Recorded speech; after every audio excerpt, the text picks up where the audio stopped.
I handed my daughter a check for $170,000. It was every penny I had saved over 40 years of carrying mail on my back. The very next day, right after she closed on her new house, she pointed to the front door and screamed, "Get out! You're not welcome here!" And I just smiled as I walked away. What she didn't know is that I was waiting for her to do that. And a few months later, she lost everything. My name is Isaiah Blackwell. I'm 71 years old, and I'm learning late in life that the person you love the most, the person you sacrificed everything for, can be the one who stabs you the deepest. Before I tell you exactly what happened and exactly what I did next, please let me know in the comments where you're listening to this story from. And do me a favor, hit that like button and subscribe if you believe that family should be built on respect, not on greed. It all started at a restaurant I had no business being in. The wine glass in my son-in-law's hand probably cost more than my electric bill for the entire winter. The place was called Serafina's. It was loud not with music, but with the clinking of real heavy silver and the quiet, confident laughter of people who had never worried about a utility bill in their lives. This wasn't my world. My world for 45 years had been the worn-out vinyl seat of a mail truck, the sharp smell of fresh ink on stacked envelopes, and the simple, clean quiet of my one-bedroom apartment. I was a retired postal worker. I lived on my pension. It was a simple life, an honest one. I looked across the table at my daughter Maya. She was twisting her napkin in her lap, shredding the little cloth fibers. She's done that since she was 6 years old, right after her mother, my Clara, passed away. She does it when she's nervous. It's been just me and her ever since. I raised her on a postman's salary. It wasn't much. I made sure she never went hungry. I made sure her clothes were clean, and I made sure she knew she was loved. I taught her that your character, your word, that was the only thing you truly own in this life. Looking at her now sitting next to him, I wondered if she'd forgotten that lesson. Him was Trevor, my son-in-law. Trevor was a white boy from the right side of the tracks with a smile that was too slick and shoes that cost $800. I know they cost $800 because he'd told me the last time he saw my 10-year-old work boots by the door. Trevor worked in financial consulting, which as far as I could tell was a fancy term for spending other people's money. He always called me Isaiah, never Dad or Pops, just Isaiah. Isaiah, it's about the future, Trevor started. He swirled the dark red wine in his glass, holding it by the stem like he'd seen in a movie. It's about securing Maya's future, our future. Maya jumped in, her voice too bright, too rehearsed. Daddy, we found it, the perfect house. It's in a great school district, it has a yard. It's everything we dreamed of. I tried to smile. I really did. That's wonderful, baby girl. That's all I ever wanted for you. But you know, I don't have much to help with. That's where you're wrong, Trevor interrupted, leaning in. His eyes had a strange, hungry gleam. We ran the numbers. You have your retirement savings, the pension payout from the post office, and the life insurance policy from Clara. It all adds up. My blood ran cold. He had run the numbers on my private life, on Clara's death. He's right, Daddy, Maya said. She placed her soft, manicured hand on my rough, worn one, the one with the knuckles swollen from arthritis. We're just a little short on the down payment. It's a very competitive market, you know. The interest rates... How short? I asked. My voice was quiet. I dreaded the answer. Trevor didn't blink. $170,000. The number hung in the air between us. $170,000. It wasn't just a number. It was the number. It was every single extra shift I ever pulled. It was every Christmas morning I spent delivering packages in the snow instead of watching my daughter open her presents. It was the family vacation Clara and I promised ourselves we'd take to see the ocean, but never did. Always saying we'd save that money for a rainy day. And here it was, raining. Trevor, Maya, that's everything, I whispered. That's all I have left. I'm 71 years old. I can't go back to work. I can't build that back up. That's the beauty of it, Isaiah, Trevor said, his smile getting wider, showing all his white teeth. You won't have to... Maya squeezed my hand, her grip suddenly tight. That's what we wanted to talk to you about the house. It has a fully finished basement. It's beautiful. It even has its own little bathroom and a small kitchenette area. You can sell your tiny apartment, give us the $170,000 and move in with us. will take care of you forever. A room in the basement? I repeated. My voice was flat. It's perfect, Maya insisted, her eyes shining. We'll be a real family all under one roof. You won't have to worry about rent or food or anything. You'll be investing in us, in your legacy. My legacy, I said, looking at Trevor's $800 shoes. Exactly, Trevor said. He leaned back triumphant. Think of it, Isaiah. It's a simple transaction. You give us the money, we give you a home. It's a fair trade. You're investing in your own family. You're guaranteeing you'll be taken care of in your old age. I looked at Maya. Her eyes were pleading.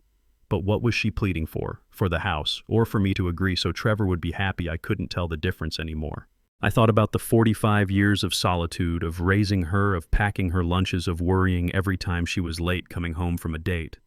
I thought of Clara and her last words to me. Take care of our baby girl, Isaiah. Don't let the world break her. I let out a long, slow breath. I made myself look old. I made myself look tired. I made myself look defeated. Okay, I whispered. If it means we can all be together, if it means you'll be happy, I'll go to the bank on Monday. Maya's face lit up with a joy so bright it almost looked real. Oh, Daddy, thank you, thank you. She leaned across the table and hugged me. Her perfume was expensive. Trevor sat back, his smile victorious. He raised his wineglass to me. To family Isaiah, you won't regret this. I just nodded. I didn't smile back, because as he said that, I knew one thing for certain. He would. Monday morning. The bank was quiet the way it always is before 10 a.m. It smelled like industrial carpet cleaner and old money. I walked past the velvet rope line right up to the teller I'd known for 15 years. Morning, Brenda. I need to see Ms. Wallace if she has a minute. Brenda looked up from her screen. Isaiah, goodness, you look serious today. Of course. Go right on back. She's in her office. Diane Wallace's office was small, cluttered with pictures of her grandkids and stacks of folders. She was a sharp woman, managed this credit union branch for longer than I could remember. She stood up when she saw me, her professional smile fading a little when she saw my face. Isaiah Blackwell, sit down, sit down. What can I do for you? Everything all right with the pension deposit? I sat in the hard plastic chair across from her desk. I didn't waste time. Diane, I need to make a withdrawal, a large one. Okay, she said slowly, her hands hovering over her keyboard. How large are we talking? I slid the little withdrawal slip I'd filled out across her desk. She put on her reading glasses and looked down. I watched her face change. Her eyes widened just slightly. She looked up at me, then back at the slip as if the numbers might rearrange themselves. $170,000, she said. It wasn't a question. It was a statement of disbelief. That's right, I said. Isaiah, this is everything. This is your retirement. This is your savings. This is Clara's life insurance. This is all of it. You want to close the account? I need a cashier's check, I said, my voice steady. She leaned back, taking her hands off the keyboard. This was no longer a bank manager talking to a customer. This was Diane talking to Isaiah. Are you in some kind of trouble? Is someone forcing you to do this? Isaiah, you know we have protocols for elder financial abuse. It's not a scam, Diane. It's family. It's for Maya. For Maya, she repeated. That's wonderful. She's buying a house. That's right. Her and her husband, they need help with the down payment. $170,000 for a down payment. Her voice was laced with judgment she couldn't hide. That's one hell of a house, Isaiah. They're good kids. They just need a start. A start, she said. Isaiah, this isn't a start. This is your finish line. This is everything you and Clara built. What are you going to live on? I looked past her out the window. I saw the bus stop across the street. I remember standing at that bus stop in the freezing rain for 2 years back in '95. My old Honda's transmission had died. The repair was $900. I remember looking at the repair estimate and then at the bank book for the ocean fund. Clara and I had always dreamed of seeing the Pacific. Just once. $900 was $900. So I sold the car for scrap. I took the bus. The $900 went into the jar. We never did see that ocean. Isaiah? Diane's voice brought me back. I'm moving in with them. I said. "They've got a room for me. In the basement. A nice one. I won't have to worry about rent or anything. I'll be taken care of." The look on Diane Wallace's face broke my heart. It was pity. Pure, undiluted pity. She had seen this story before. "A room in the basement," she said. "Isaiah, please. Just wait 1 week. That's all I'm asking. Talk to a lawyer, just an independent party. Let someone look at the arrangement. Don't do this today." I thought about Maya's face in the restaurant, the pleading in her eyes. "It's our only chance, Daddy." I thought about Clara's last words, "Take care of our baby girl." What choice did I have? This was my baby girl. "I appreciate your concern, Diane. I truly do, but my mind is made up. I need the check. Please, make it payable to the Oakwood Title Company." She stared at me for a long time. I could see the argument stuck in her throat. She wanted to say more. She wanted to tell me about the dozens of other old men she'd seen sitting in that same chair, emptying their lives into the hands of ungrateful children. But she didn't. She was a professional. She sighed a long, heavy breath of defeat. "All right, Isaiah," she typed into her computer. The sound of the keys was sharp final, like nails being hammered into a coffin. "It will take a few minutes to process the check." "I'll wait," I said. I stood by the teller's counter. I didn't sit down. I just stared at the clock on the wall. 10:07 a.m. I thought about Christmas Eve 1988. There was a blizzard. I was the only carrier willing to take the double overtime shift. My feet were frozen. I couldn't feel my toes until the next morning. But the paycheck, that check put another $1,000 into the account. I thought about Clara, standing in front of a department store window in 1992. There was a blue dress she wanted, $60. She looked at it for a long time. Then she just shook her head, smiled at me and said, "No, the jar is more important." The jar. It wasn't just a jar. It was our dream, our security, our whole life built $50 at a time. "Mr. Blackwell." The teller. Brenda was holding an envelope. Her hand was trembling just a little. She knew what was happening too. Everyone in the bank knew. "Here is your check, sir, and your receipt. Your new account balance is $45.20. I took the envelope. It felt impossibly light. "Thank you, Brenda. Thank you, Diane." Diane Wallace just nodded. She wouldn't look at me. I walked out of the bank. The air outside felt different, colder. The title company office was all glass and white plastic. It smelled like new carpet and quiet panic. Maya and Trevor were already at a long, polished table. Trevor was tapping his foot, checking his gold watch every 10 seconds. Maya was shredding a paper napkin under the table. "You're late, Isaiah," Trevor said. He didn't look up from his phone. "The bank. It took some time," I said. Maya jumped up. "Daddy, you got it." Her voice was a high-pitched squeak. I took the envelope from my old coat pocket, the same coat I'd worn on my mail route for the last 10 winters. I slid it across the table. Trevor's hand shot out and snatched it before it even stopped moving. He ripped the envelope open, his eyes darting immediately to the check. He wasn't checking the name of the title company, he was just checking the number. A slow smile spread across his face. 170,000. Perfect. He looked at the closing agent, a young woman in a sharp suit who looked like she was in a hurry. "We're good to go. The down payment is secured." He didn't say thank you. Maya hugged me. "Oh, Daddy, thank you, thank you." It was a fast hug, all sharp angles and expensive perfume. She pulled away before I could even pat her on the back. "This is it, Isaiah," Trevor said, already signing the first of a mountain of papers. "You just invested in our future. You won't regret this." "We won't let you," Maya added, her smile bright and brittle. "Just wait until you see the basement. We're going to put a nice rug down there for you. It'll be so cozy." "Cozy," I repeated. "That sounds nice." They signed, and signed, and signed.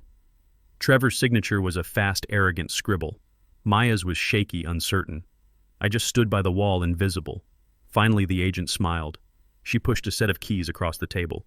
"Congratulations, Mr. and Mrs. Davies. You are officially homeowners." Trevor grabbed the keys, jingling them in his hand. The sound was loud in the quiet room. "We did it, baby," he said, pulling Maya in for a kiss. It looked more like a business transaction than a celebration. They stood up. Okay, Isaiah, Trevor said, clapping me on the shoulder. We've got a million things to do. Movers are coming tomorrow. Remember Saturday morning for you. And please, just the essentials. We're going for a very clean, minimalist look.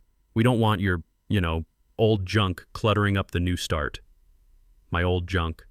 The picture of Clara. My favorite armchair. My entire life. I understand, I said. Saturday morning. Just the essentials. Great. We'll see you then. They walked out. They didn't look back. I heard them laughing as they got to the elevator. Maya was talking about paint colors. Trevor was talking about a housewarming party. I was left alone in the cold white office. The closing agent was already on her computer, her fingers flying across the keys, already moving on to the next deal. I reached into my pocket.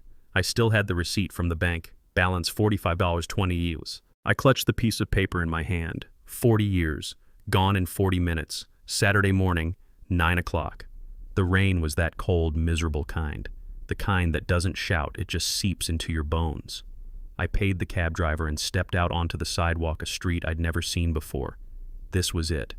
The new neighborhood. The houses were huge. Too huge. They were built so close together you could probably pass a cup of sugar to your neighbor from the bathroom window. They were all painted in these sterile colors, gray, beige, and a weird shade of white that hurt my eyes. And there was hers. Maya's. It was a modern farmhouse, she'd called it. Big white with black trim, and a yard that was just patches of mud and plastic wrap from the builders. A brand new BMW sat in the driveway, shining in the wet. Trevor's car, not Maya's. I stood there on the curb. A 71-year-old man in my cleanest threadbare coat, the one I'd worn on my mail route for the last 10 winters. In one hand I held my suitcase.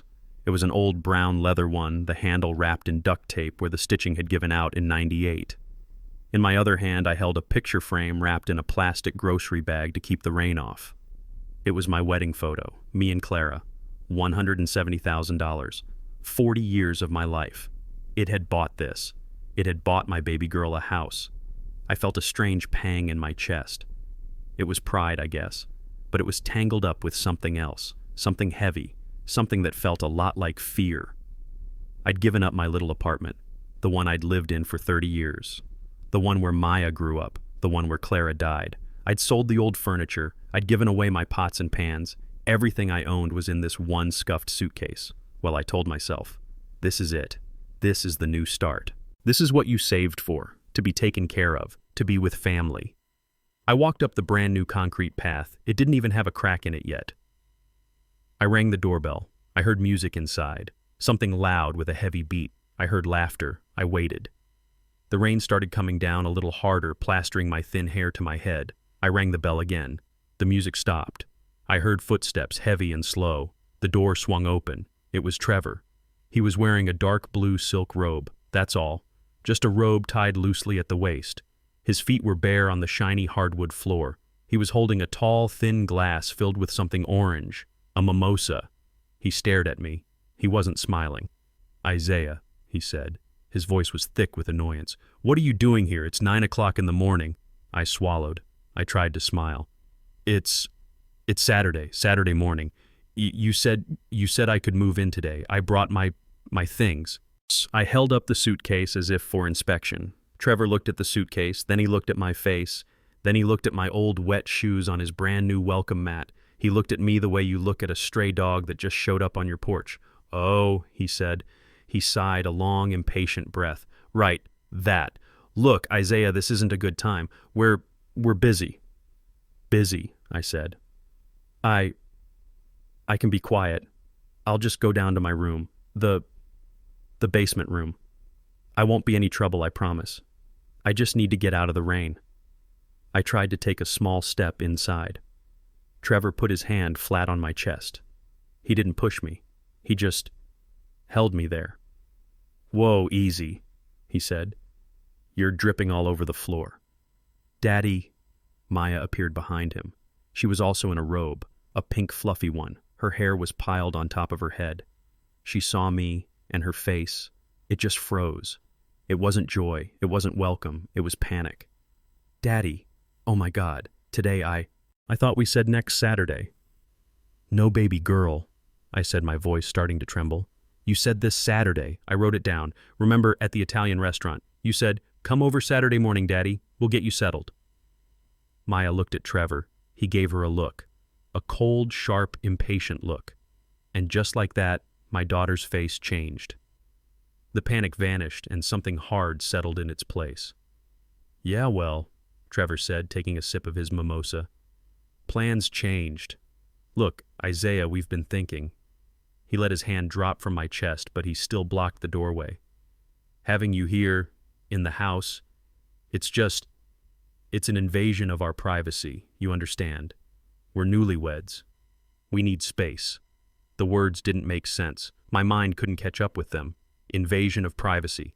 But the promise, the agreement. You said I would have a home here. You said I'd be taken care of. That's why I gave you the money. Trevor actually laughed. It was a short, sharp bark of a laugh. "Taken care of? You're a 71-year-old man, Isaiah. Take care of yourself. The money, the $170,000, that was an investment. You invested in our future. We're grateful, we really are. But the deal didn't include this." He waved his mimosa at me at my suitcase at my old coat. I couldn't look at him. I could only look at my daughter. "Maya," I whispered. "Baby girl, what is he talking about? Tell him. Tell him what you promised me. You promised me a home." Maya wouldn't look at me. She stared at a spot on the wall just past my ear. "Daddy, Trevor's right. It's not going to work out. We need our own life. We can't be burdened." Burdened. That was the word she used. My voice cracked. I hated it. I hated how weak I sounded. "Burdened, Maya, I am your father. I gave you everything. I gave you my entire life savings. My whole life. I gave up my apartment. I sold my furniture. I have nowhere else to go. Where am I supposed to go?" And that's when she finally looked at me. And the person looking back wasn't my daughter. It was a stranger. A cold, hard stranger. "I don't know," she screamed. The word echoed in the big empty foyer. "Go to a shelter. Go to the YMCA. Go back to the post office and beg for your old root. That's not my problem anymore." Not your problem," I stammered. "Maya, I am your family. And you embarrass me, okay?" Her voice was a shriek now, a raw, ugly sound I had never heard from her. "You embarrass me. Trevor has his colleagues coming over tonight. His boss is coming for dinner. What am I supposed to say, huh? Oh yes, welcome to our beautiful new home. Don't mind my father, the poor broke retired mailman. He lives in the basement like a rat. Is that what you want? Is it rat, broke, embarrass me?" The rain was cold, but this was a cold I had never felt before. This was the cold of a dead heart. Trevor stepped back, pulling Maya against him. He wrapped his arm around her waist. He was smiling now, a small, cruel, victorious smile. "You heard the lady, old man. Get out." Maya didn't say anything else. She just glared at me. "But the money," I whispered one last time. "My money, my $170,000. "That was a gift, Isaiah," Trevor said, his voice smooth as silk. "You gave it to your daughter. There's no contract. There's no deal. You gave it to us. You did your part. And now we're done." "Get out!" Maya screamed again. "Just get out of my life. I don't want to see you go." The door slammed shut in my face. The force of it almost made me stumble back. I heard the sound of the deadbolt sliding into place. A heavy, final click. I stood there, on the perfect welcome mat, in the cold Saturday rain. My suitcase was at my feet. The picture of Clara still wrapped in plastic was in my hand. I couldn't breathe. It felt like the world had just stopped. 40 years of saving, 45 years of love, all of it, gone. For this, for a white house with black trim, for a silk robe, for a glass of champagne. I looked at the closed door. I looked at my suitcase. I looked down at my old wet shoes. I felt a tear, just one, roll down my cheek and mix with the rain. I should have been destroyed. I should have been broken. I should have sat down on that step and wept. But I didn't. I felt the emptiness. I felt the cold. I felt the absolute crushing weight of the betrayal. And then, something else happened. I wiped the rain from the picture of Clara. I set my jaw. I picked up the handle of my one scuffed suitcase. And I smiled. It was a small smile. Just a twitch at the corner of my mouth. A gift, I thought. No contract. I turned my back to the house. I started walking down the long, curved driveway. That's where you're wrong, Trevor, I thought to myself as the rain started to pour. That's where you're both so wrong. You called it a transaction. You're right, it was. And you just breached the contract. I reached the sidewalk. I didn't look back. I just kept walking in the rain, a 71-year-old man with one suitcase and a strange, cold smile on my face. I stood on that curb for a long time. Maybe 10 minutes, maybe 20. The rain didn't bother me. The cold was nothing. It was the silence after the slam of that door, the final heavy click of the deadbolt. That's the sound that will stay with me. I picked up my old suitcase. I tucked the plastic-wrapped photo of Clara inside my coat against my chest. And I started walking. I didn't walk toward the bus stop. I didn't walk toward the nearest shelter like my daughter had screamed at me to do. I just walked. I walked past the rows of identical, oversized houses in that sterile neighborhood. I walked until the pristine sidewalks turned into the cracked, familiar pavement of the city. The rain plastered my old coat to my skin. I must have looked like exactly what they called me. A poor, broke, homeless old man. A burden. A rat. I kept walking. I walked right past the YMCA. I walked past the bus station. I walked for nearly 2 miles until I was standing in the center of downtown. The financial district. The tall glass buildings looked like shiny wet canyons in the rain. I stopped in front of the Grand Royale Hotel. The building stood 28 stories tall. A massive revolving glass door spun slowly, spilling warm golden light onto the wet marble steps. A doorman dressed in a heavy green coat with gold buttons stood under a brass canopy. He was a young man, sharp professional. He watched me as I approached. I walked right up the steps. I was dripping water all over his clean rubber mat. I was holding a suitcase with duct tape on the handle. I looked like I was there to wash the dishes, not to check in. He looked at me. I looked at him. And just as I was about to speak, his eyes widened, not with disgust, not with annoyance, with recognition. "Mr. Blackwell," he said, his voice dropping low, his posture snapping straight. "Good morning, sir. We've been expecting you. You're soaked. Please come in, sir. Let me take that." He didn't reach for my suitcase. He reached for my coat. "Thank you, Michael," I said quietly. "It's a rough day out there." "I see that, sir," he said, holding the heavy glass door open for me. "Mr. Patel is already upstairs. He arrived about an hour ago. He said to send you up the moment you arrived." "Thank you." I stepped inside. The lobby was like a cathedral. It was silent except for a piano playing softly somewhere in the distance. The air smelled like old leather and new flowers. The carpet was so thick my old shoes sank into it. The manager rushed out from behind the front desk. "Mr. Blackwell, sir. A pleasure, as always. Your coat, please. We'll have it dried and pressed immediately." I handed him the old wet coat, the one Trevor called junk. The manager treated it like it was made of sable. "The private elevator is ready for you, sir. The presidential suite, as requested." "Thank you," I said. I walked across the lobby holding my one scuffed suitcase. I stepped into the private elevator. Michael used a special key, and the doors slid shut. My daughter Maya sees an old mailman. My son-in-law Trevor sees a broke old fool.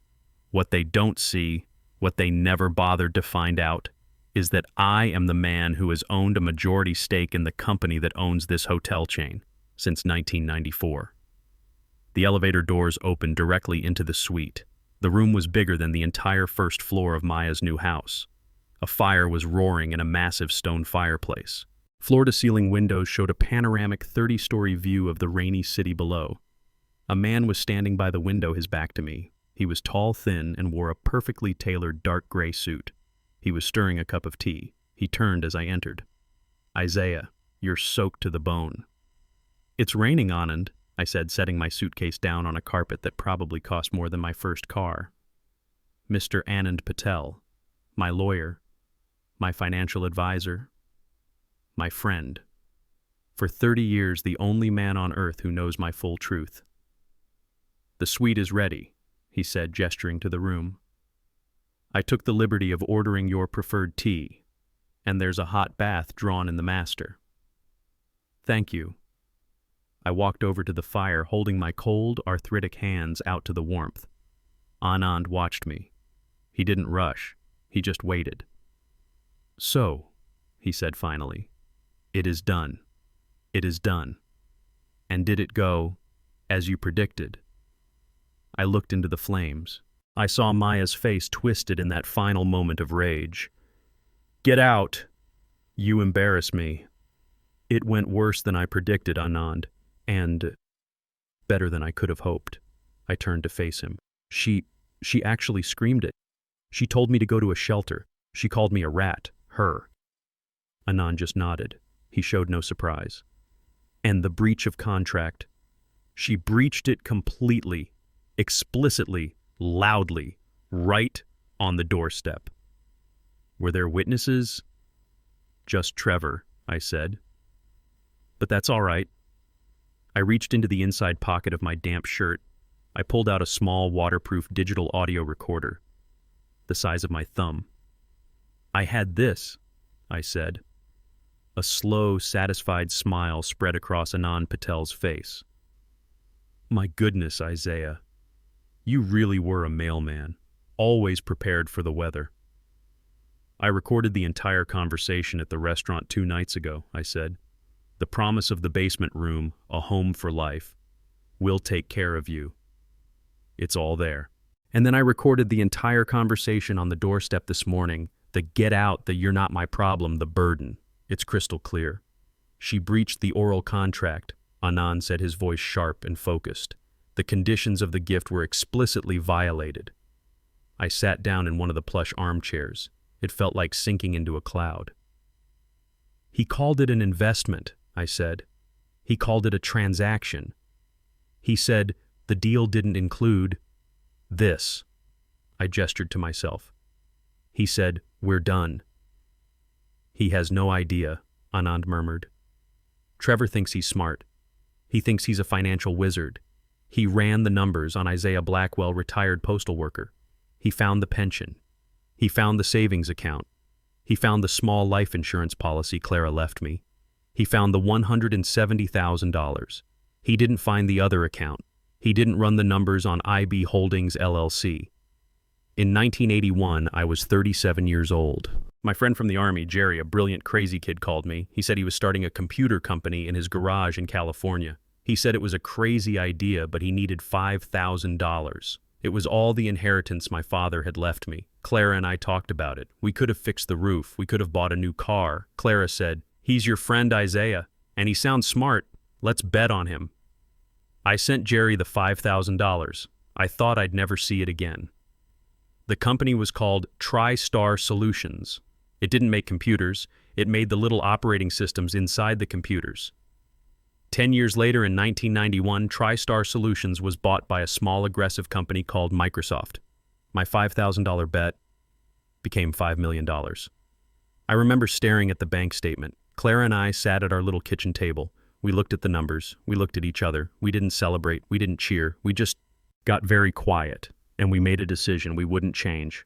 We didn't want to move. We didn't want to raise Maya in that world, a world of Trevors. We didn't want her to become... Well, we didn't want her to become the person who slammed the door in my face this morning, so I kept carrying the mail. Clara kept working part-time at the library, and we called Anand Patel. We gave him the $5 million. We told him to hide it, invest it, make it grow, make it silent. And he did. It grew to 10 million, then 20. After the dot-com bubble, it grew again. Today, my net worth is $45 million, and my own daughter, my only child, just screamed at me to go to a shelter for $170,000. The $170,000 wasn't my investment money. That was real money. That was my money. The money Clara and I saved from my paycheck, $50 at a time. The money we bled for. The money we gave up our dreams for. And that's the only money I gave her. Anand, I said, my voice hard. The trap, is it set? It is, he said. He walked over to a beautiful mahogany desk and picked up a leather-bound folder. The $170,000 was legally structured as a conditional gift agreement. I have your recording from the restaurant. I also have Diane Wallace at the credit union who is prepared to testify that you expressed clear reluctance and only proceeded after stating it was a conditional loan for a home to live in. She is also prepared to testify that you were concerned about your daughter's husband. Good. So the breach is clean. It's perfect, Anand said. By the terms of the agreement you and I drafted the moment that condition your housing was violated, the gift immediately converts to a demand loan due in full with interest within 30 days. They don't have $30, let alone $170,000, I said. They spent it all on the down payment. I know. Anand smiled. And that's the beauty of it. We won't ask for the money back. We don't need to. What do? We file a lis pendens against the property, a notice of a pending lawsuit. It freezes the asset. They won't be able to sell it. They won't be able to refinance it. They won't even be able to get a credit card using the house as equity. He continued, the moment that lien hits the county records, the bank that holds their mortgage will get an alert. They will see that their primary collateral is compromised by a superior claim, mine. They will immediately call the mortgage due. I leaned back. But they can't pay it. They have no money. They're leveraged to their breaking point. Exactly, Anand said. They'll lose the house. The bank will foreclose within the month. And my $170,000, it will be wiped out, eaten by the bank during the foreclosure. It will be gone along with the house. Good, I said. Anand paused. He looked at me with those kind, sharp eyes. Isaiah, are you sure this is your daughter, your baby girl? This will destroy her. This will bankrupt her. I stood up. I walked to the massive window. I looked down at the rainy city below. I saw the ant-sized people rushing to get out of the cold. I thought of my wife's grave.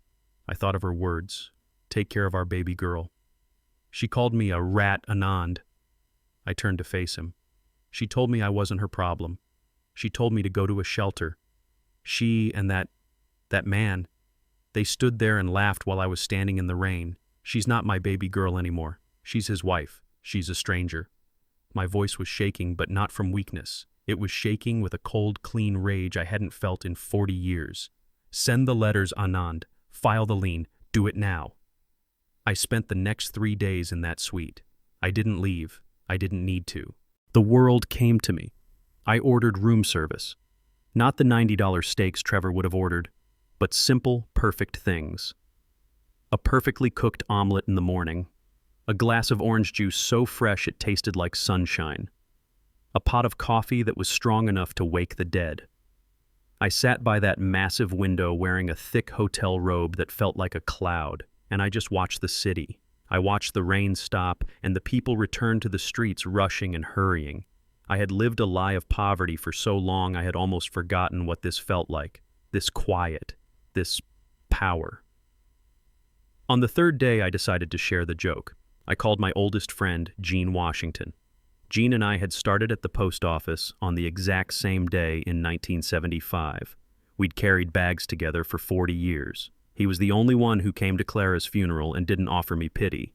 He just handed me a small flask of whiskey and a firm handshake that said everything.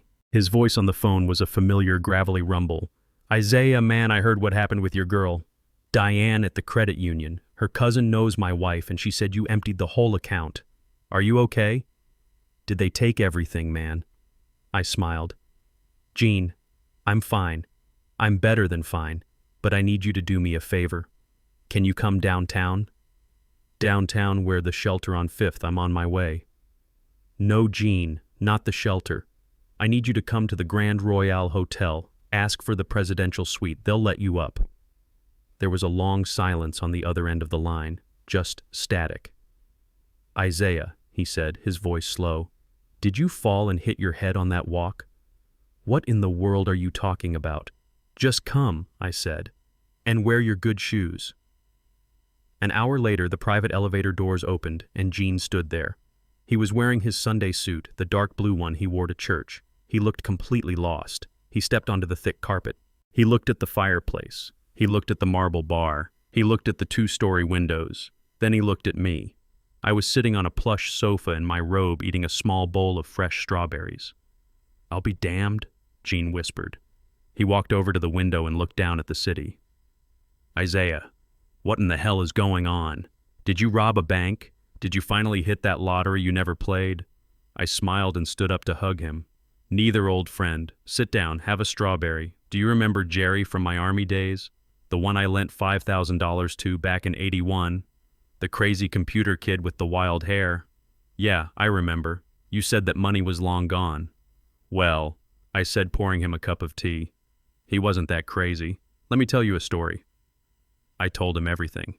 The investment, the Microsoft buyout, the $45 million, Anand Patel, the long 40-year lie, the reason for the lie. Gene just sat there, his mouth open, holding a strawberry halfway to his mouth. Then he started to laugh. It wasn't a small laugh, it was a deep, rolling laugh that shook his whole body. He put the strawberry down and slapped his knee. $45 million. 45. And you were complaining to me last month about the price of stamps.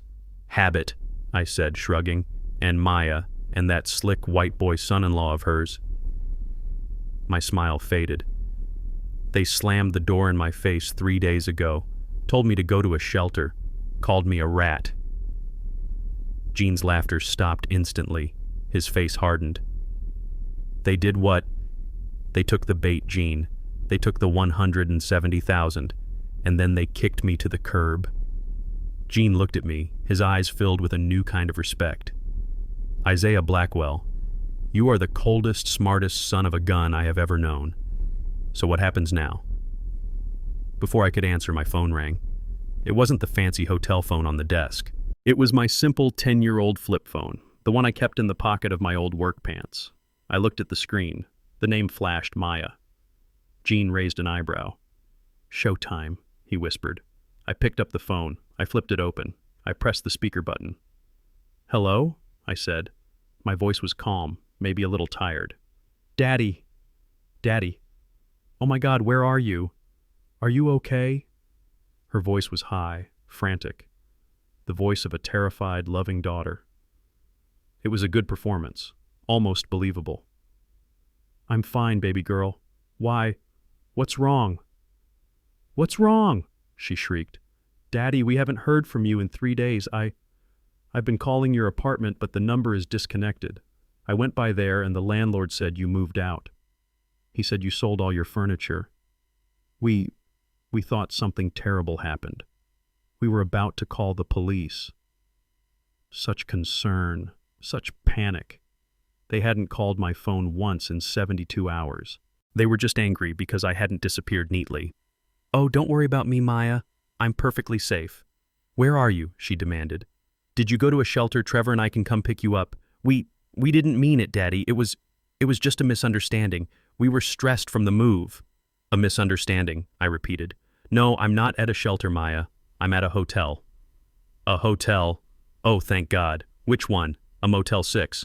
I'll send Trevor right now. You must be spending all your pocket money." I looked at Gene. He was covering his mouth with his hand to keep from laughing. "No, not a Motel 6. I'm at the Grand Royale, downtown." The pause. The silence on the other end of the line was absolute. I could hear her faint, sharp breathing. "The Grand Royale," she stammered. "Daddy, that's the most expensive hotel in the city." "Is it?" I said, feigning surprise. "Well, it's very comfortable. They have wonderful tea. But how can you afford that? That's impossible. You gave us all your money." There it was. The fake concern was gone. The real greedy, confused Maya was back.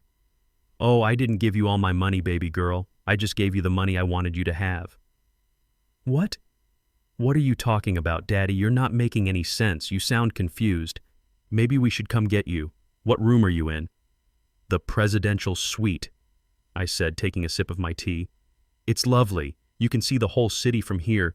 It's funny, I actually own the company that owns this building." More silence. I could hear a faint whispering. She was talking to Trevor, her hand over the receiver. "Daddy," she said, her voice strained. That's not funny. Are you sick? Did you fall? Are you with someone? Did someone take you there? I'm with my oldest friend, Jean. You remember Jean from the post office. We're just fine. I don't understand, she whispered. Her voice was shaking now, but not with fake worry. It was real fear. The money, Daddy. The 170,000, my house. Ah, yes, the house, I said. That's why I'm glad you called. I was worried you might not be checking your mail at the new address. The mail. What about the mail?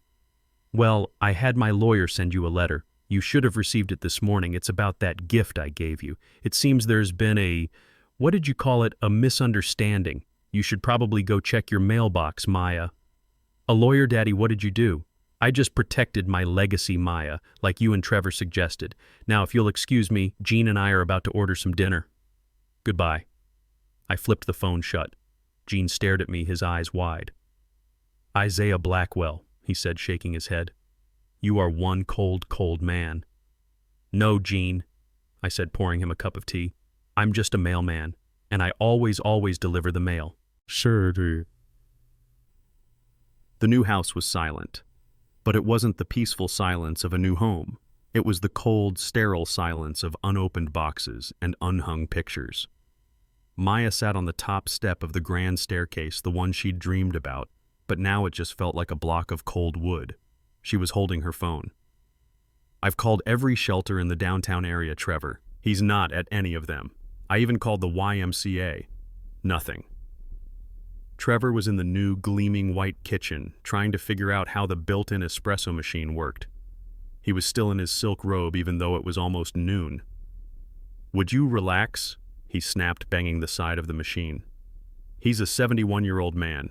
He's probably sitting on a park bench somewhere feeling sorry for himself. He'll turn up at a shelter tonight, and then you can stop this. But what if he's hurt?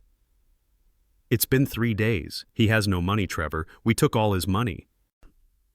We didn't take anything, Trevor said, finally getting the machine to hiss. It was a gift. He gave it to us. He's a grown man. He can't just disappear. It's irresponsible. Maya looked at him, her eyes wide. Irresponsible. He's irresponsible. We kicked him out, Trevor. We slammed the door in his face. We were stressed, Trevor yelled back, his voice echoing in the empty, high-ceilinged room.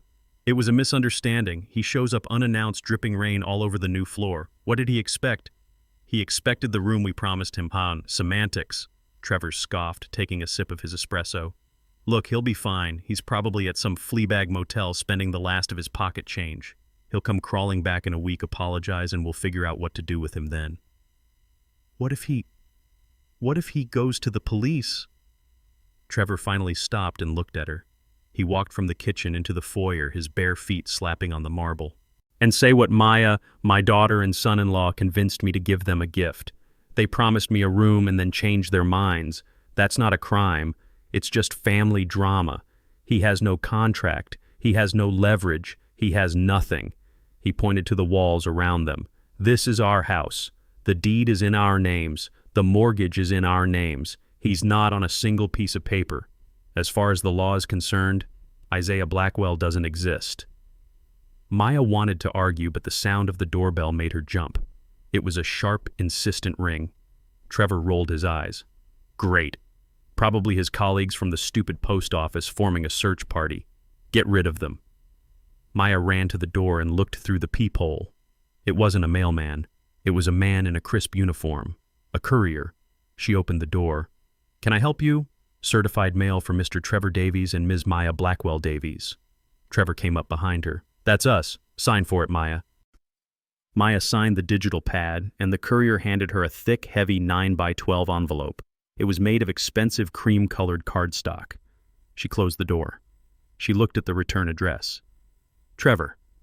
It's from a law firm, Patel and Associates. Trevor's annoyed expression vanished, replaced by a slow, arrogant smirk. He actually did it, he chuckled.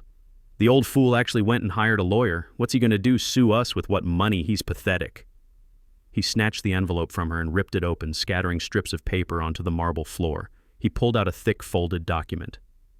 This is hilarious, Trevor said, scanning the first page. He started to read it aloud in a mocking, dramatic voice. Dear Mr. Davies and Ms. Blackwell Davies. It has come to our attention that you have entered into a binding oral agreement, blah blah, in exchange for a conditional gift of $170,000, blah blah.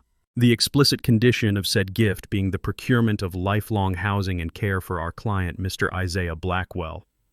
Trevor was laughing. Oral agreement.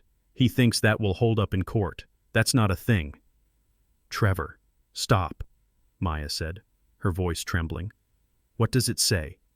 It says, Trevor continued, his voice dripping with sarcasm, that by forcibly ejecting our client from the premises, oh, dramatic, you have committed a material breach of said agreement. Therefore, the conditional gift has, as of 9:15 a.m. Saturday, November 2nd, immediately and irrevocably converted to a demand loan due in full within 30 days. He paused, then burst out laughing again. Due in full, he wants his money back. Oh, this is rich. This is priceless. He's going to sue us, Maya whispered, her face pale.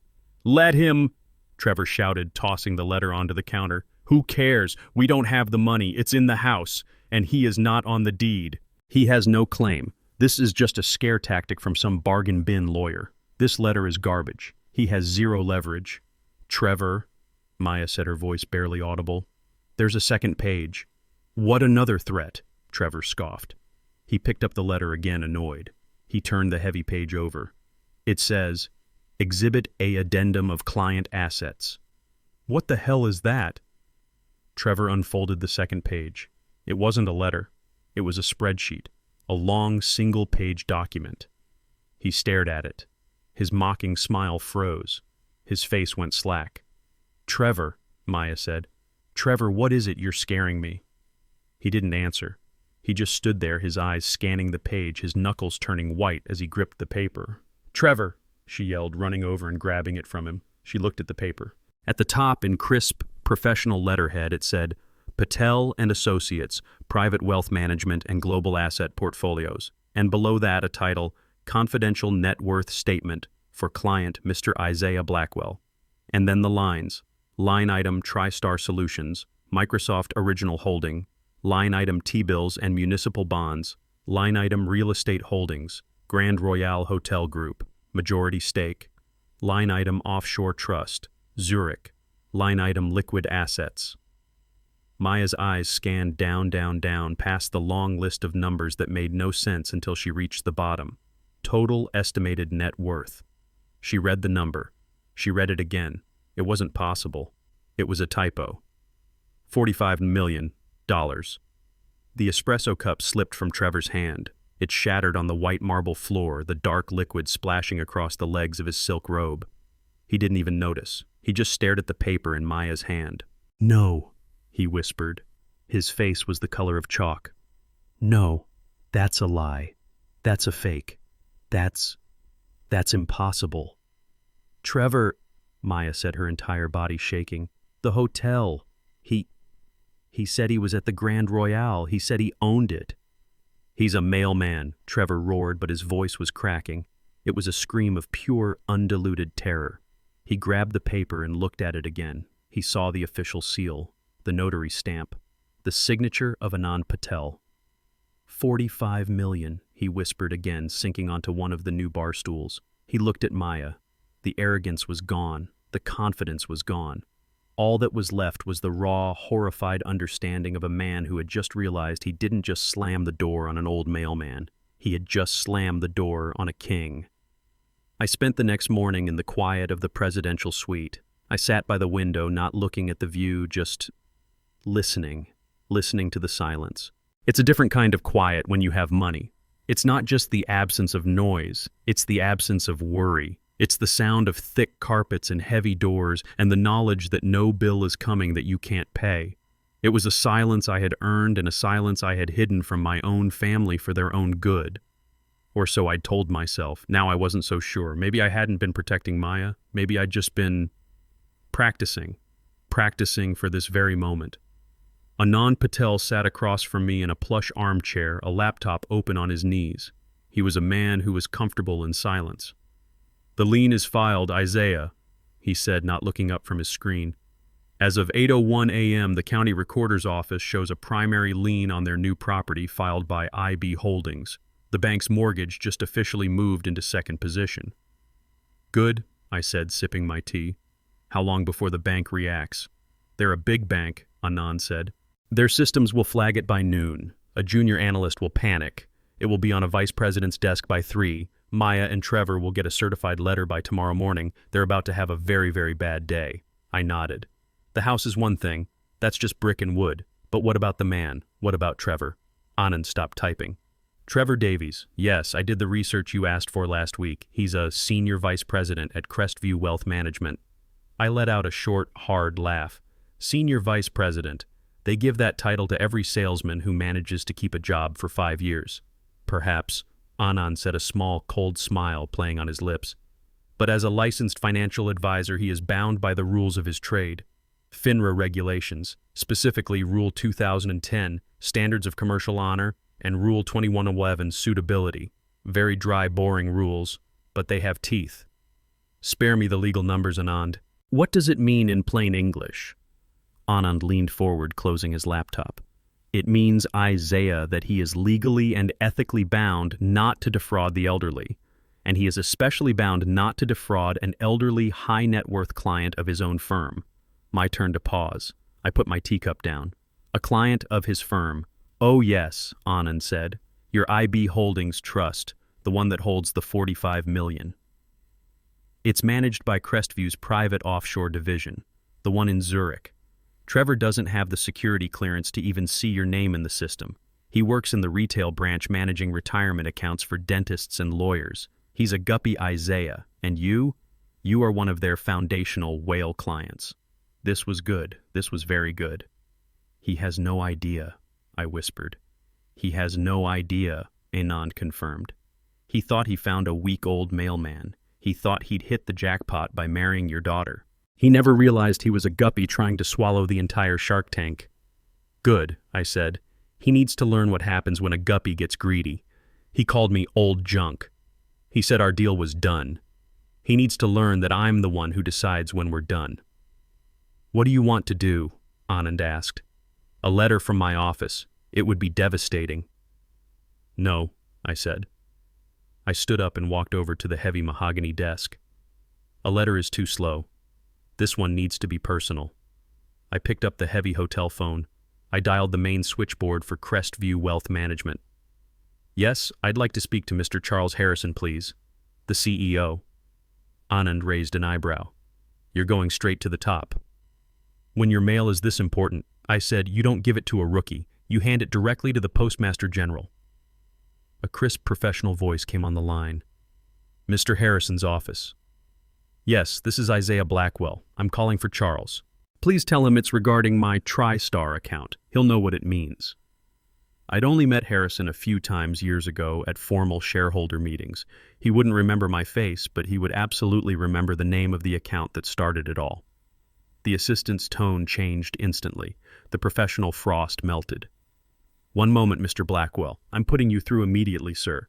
The line clicked once. Isaiah Blackwell. The voice was a deep, booming baritone, the sound of old money and new power. My goodness, man, it's been, 15 years? How are you? I'm well. Charles, thank you for taking my call. For you, anything. What's on your mind? The portfolio is performing beautifully. Anand is a wizard as always. The portfolio is fine, Charles. The problem is a personal one.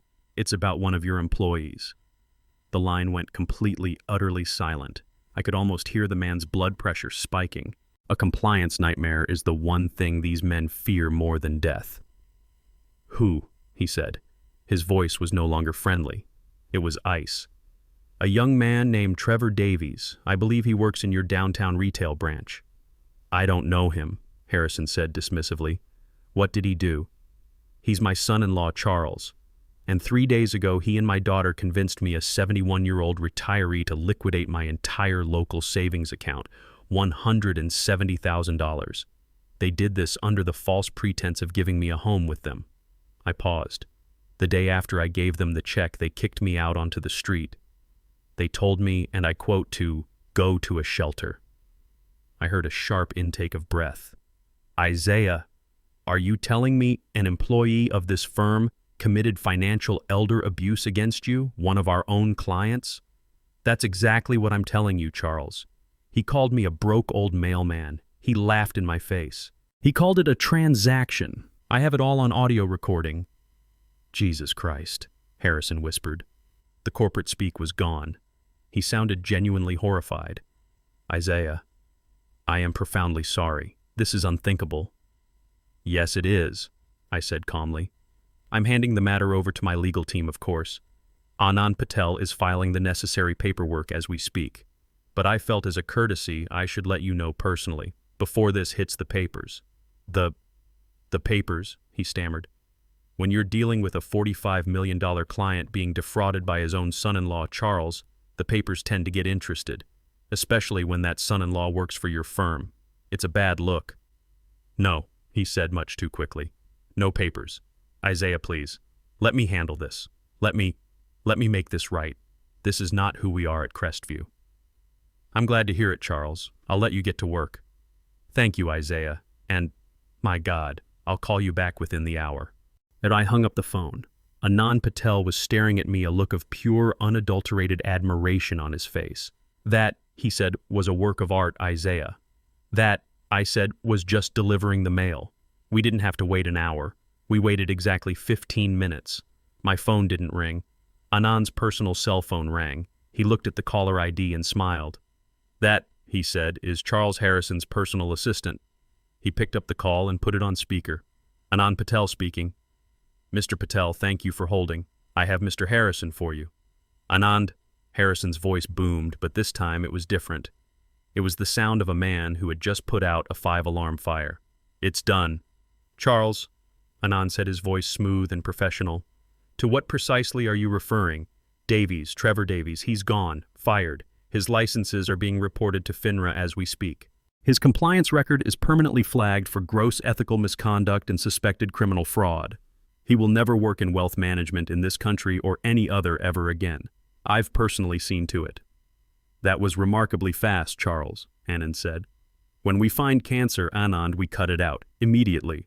We are sending a formal apology to Mr. Blackwell along with a gesture of our profound regret. That won't be necessary, I said, leaning toward the phone. Isaiah, you're there.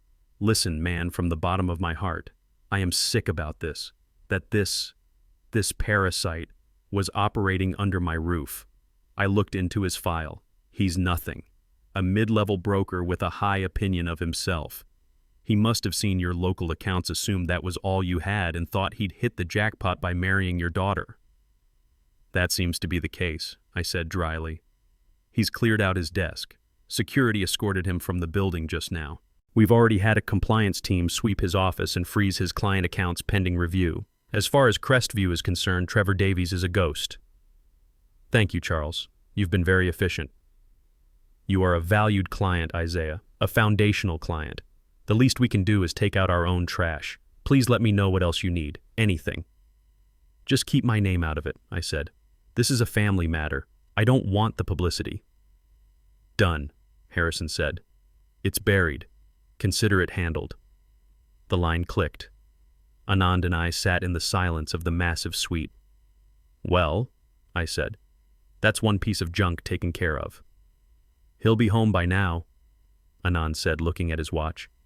He'll be walking into that brand new mortgage to the hilt house, with no job, no license, and no prospects. I stood up. I walked back to the window. The sun was starting to break through the clouds. What a shame, I said, taking a sip of my tea.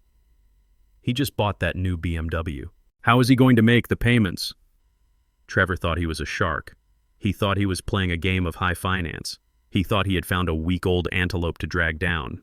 He didn't realize he was just a loud, flashy lure on the end of my line. He thought he was the player. He was just a pawn. He disrespected me. That I could almost forgive. He tried to steal from me. That I expected. But he corrupted my daughter. He took the memory of Clara, her sacrifice, her $60 dress, and he spat on it. He took the 40 years of my life, the rain, the snow, the overtime, and he called it a transaction. I looked at my flip phone still on the table. Maya hadn't called back. She had received that legal letter by now. She was sitting in that empty White House waiting for her husband to come home. and he was coming home. But he wasn't the man who left this morning.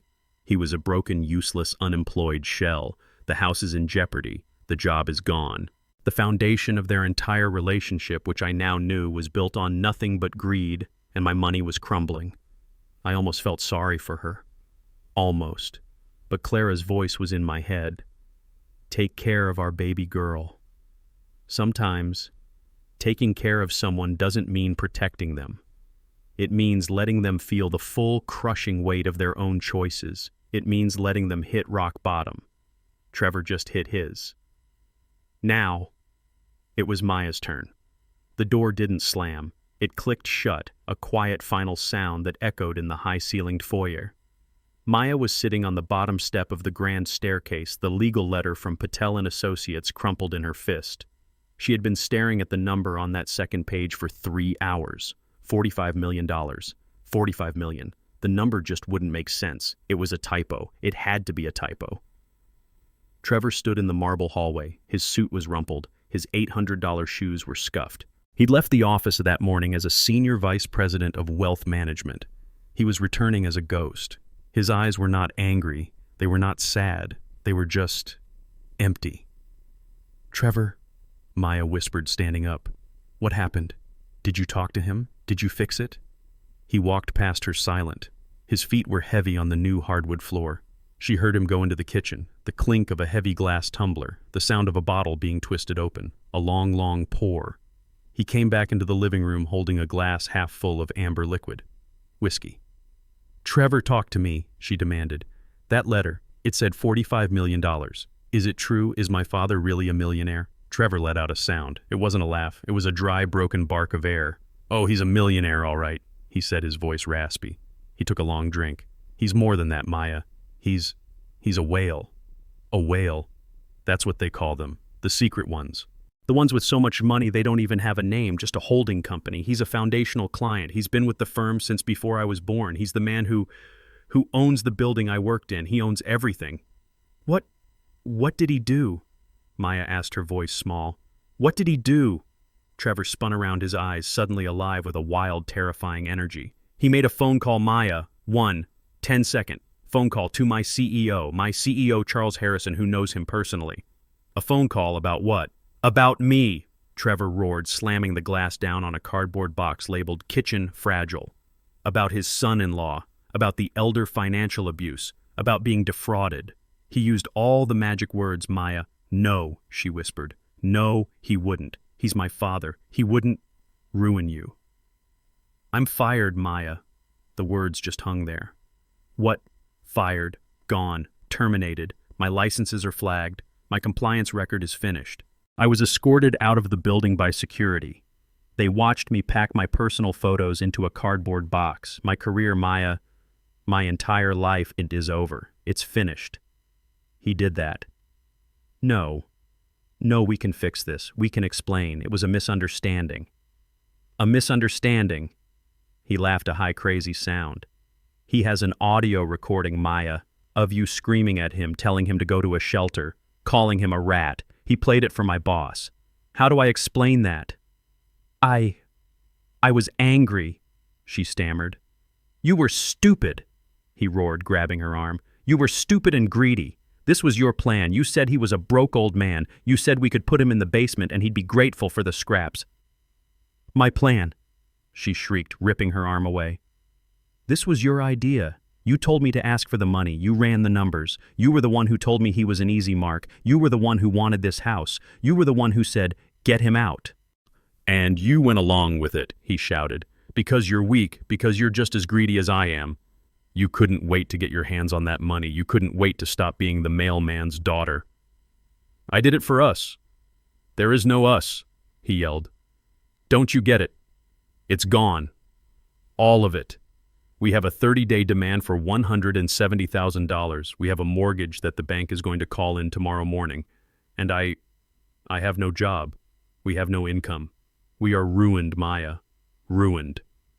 He collapsed onto one of the new plastic-wrapped armchairs. He put his head in his hands. It's all gone. All of it. Maya stared at him. The man she had married. The man she had admired. the slick, confident, powerful man who promised her the world. He was small. He was pathetic. And her fear, the cold panic that had been gripping her for hours, turned into pure, white-hot rage. "So that's it," she said. Her voice was low and dangerous. "You're just giving up. You're not going to fight. You're not going to fix this." "Fix what?" "Maya," he said, his voice muffled by his hands. "How do you fight a man with $45 million and an army of lawyers? How do you fight a man who can end your entire life with one phone call? We didn't just poke a bear, Maya. We poked a dragon, and it just burned us to the ground. We lost." "So," she said, walking toward him, "the money's gone. The job is gone. What now, Trevor?" He looked up at her, and his eyes were dead. All the fake charm, all the performance, all the lies were gone. All that was left was the ugly, empty truth. "I guess the show's over," he said. What show?" "This," he said, waving his hand around the empty, cavernous room. "Us. This marriage. This house." "Trevor, don't say that," she whispered, a new kind of fear creeping in. We love each other." Trevor stood up. He walked right up to her, his face just inches from hers. That cruel, cold smile returned. "Love, you think this was ever about love?" He laughed in her face. "Maya, I married you because you were young, beautiful, and I thought your poor old dad would be an easy mark. A nice little inheritance down the line, a house to sell. I never ever thought he was the one holding all the cards."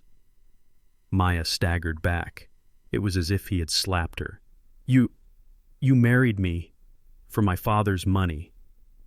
"What little money I thought he had. Yes," he sneered. "What did you marry me for? My charming personality, my sparkling wit? No. You married me for my job at Crestview. You married me for the bonus checks. You married me for the BMW and the silk robes and the mimosa breakfasts. We're the same, Maya. We're two parasites who just lost their host." "You're disgusting," she whispered, tears of rage, not sadness, welling in her eyes. You're evil." "I'm honest," he spat. "For the first time in our relationship, I am finally being honest." "You want more honesty? Fine. You know Brenda, my assistant at the office, the blonde you always hated, the one you were always so worried about?" Maya's face froze. "Yeah," he said, nodding. "We've been sleeping together for 6 months. She's the one who helped me run your father's credit report. She's the one who told me he was small fry. Just a little fish. I guess she wasn't as smart as I thought." Maya's hand flew up and she slapped him across the face. The sound cracked through the empty house, sharp and final. Trevor just slowly rubbed his cheek. He didn't even flinch. "Feel better," he said. "Because you know what the funniest part is? You already knew." Maya stopped breathing. "You knew," he said again, his voice a low, cruel whisper. "I saw you check my phone last month. You saw the texts from Brenda. You saw the hotel reservations. And you know what you did, Maya. You did? Nothing. You said nothing. You went out and bought a new purse on my credit card. Because you didn't care what I was doing as long as the money kept coming in, as long as you got this big, stupid, empty house." "That's not true," she sobbed, the words weak and pathetic. "It's absolutely true," he roared. "You're just as much of a fraud as I am. But at least I was good at my job. You couldn't even manage to keep your own millionaire father happy for one weekend. You're useless." That was it, the final fatal blow. Maya crumpled. She slid down the wall and sat on the cold marble floor, sobbing. Trevor watched her for a moment. There was no pity in his eyes, only a deep, burning, final contempt. "I'm done," he said. He walked past her up the grand staircase. She heard him in their new empty bedroom, the sound of drawers being ripped open, hangers scraping. A few minutes later, he came back down. He was carrying a sleek, expensive Toomey suitcase. He was no longer wearing the crumpled suit. He was dressed in dark jeans, a black polo shirt, and his $800 shoes. He was ready to leave. Where are you going?" she cried from the floor. "Away. Florida, California, I don't know. Somewhere your father doesn't own. I'm going to start over, find a new name, a new job, something in sales probably. Something where my licenses don't matter. You can't just leave me, she screamed. You can't. The house, the loan, the letter from the lawyer Trevor. You can't. He stopped at the front door. He turned around and that slick, cold smile returned to his face just for one last terrible second. That's your problem, Maya, not mine. You wanted to be a team, fine. You can take this loss for the team. But I have nothing. I have no job, I have no money. Trevor, please. He opened the front door. The bright, unforgiving sunlight streamed in. You have your father, don't you? The $45 million man. Go back to him. Go beg him. Go cry on his doorstep again. Maybe this time he'll let you in. Trevor. Goodbye, Maya. It was a bad investment. Time to cut my losses. He stepped out. He closed the door. She didn't hear a slam this time, just a soft final click. Maya was left alone. She was sitting on the floor of a house she didn't own with no job, no husband, and a legal notice for $170,000 sitting on her kitchen counter. She was surrounded by unopened boxes and a life that had just been canceled. She put her head on her knees and wailed. It was the sound of a person who had just realized she had absolutely and completely lost everything. I spent the next week in that hotel suite. It was the quietest week of my life. I had Anand Patel, my lawyer, handle everything. The lien was filed, the bank was notified. My old apartment was officially off the market, and my phone, my old flip phone, was silent. Not a single call from Maya, not one message. I guess it takes time to process that the father you thought was a beggar is actually a king. Or more likely she was simply furious, trying to find her own lawyer, trying to find a loophole. But Anand had built a fortress. There were no loopholes. I drank my tea, I read my books, I watched the city move below me, and I waited. On the seventh day, just as I was sitting down to my breakfast, the hotel phone rang. It was the front desk. Mr. Blackwell, sir, I'm terribly sorry to disturb you, but your daughter is here, in the lobby. Well, sir, she's causing a bit of a disturbance. I put down my coffee cup. A disturbance, Thomas. She's not well, sir. She's disheveled. She's crying. She's demanding to see you. She says you're being held here against your will. I've tried to explain that you're our guest, but she's hysterical. She's screaming. We have other guests, sir. I closed my eyes. So this was the next move. Not contrition, not an apology. A public spectacle. I'll be right down, Thomas. Please don't call security. Just keep her there. I didn't rush. I finished my coffee. I put on a pair of simple dark gray trousers. I put on a cashmere sweater, a dark blue one that Clara had given me for my last Christmas.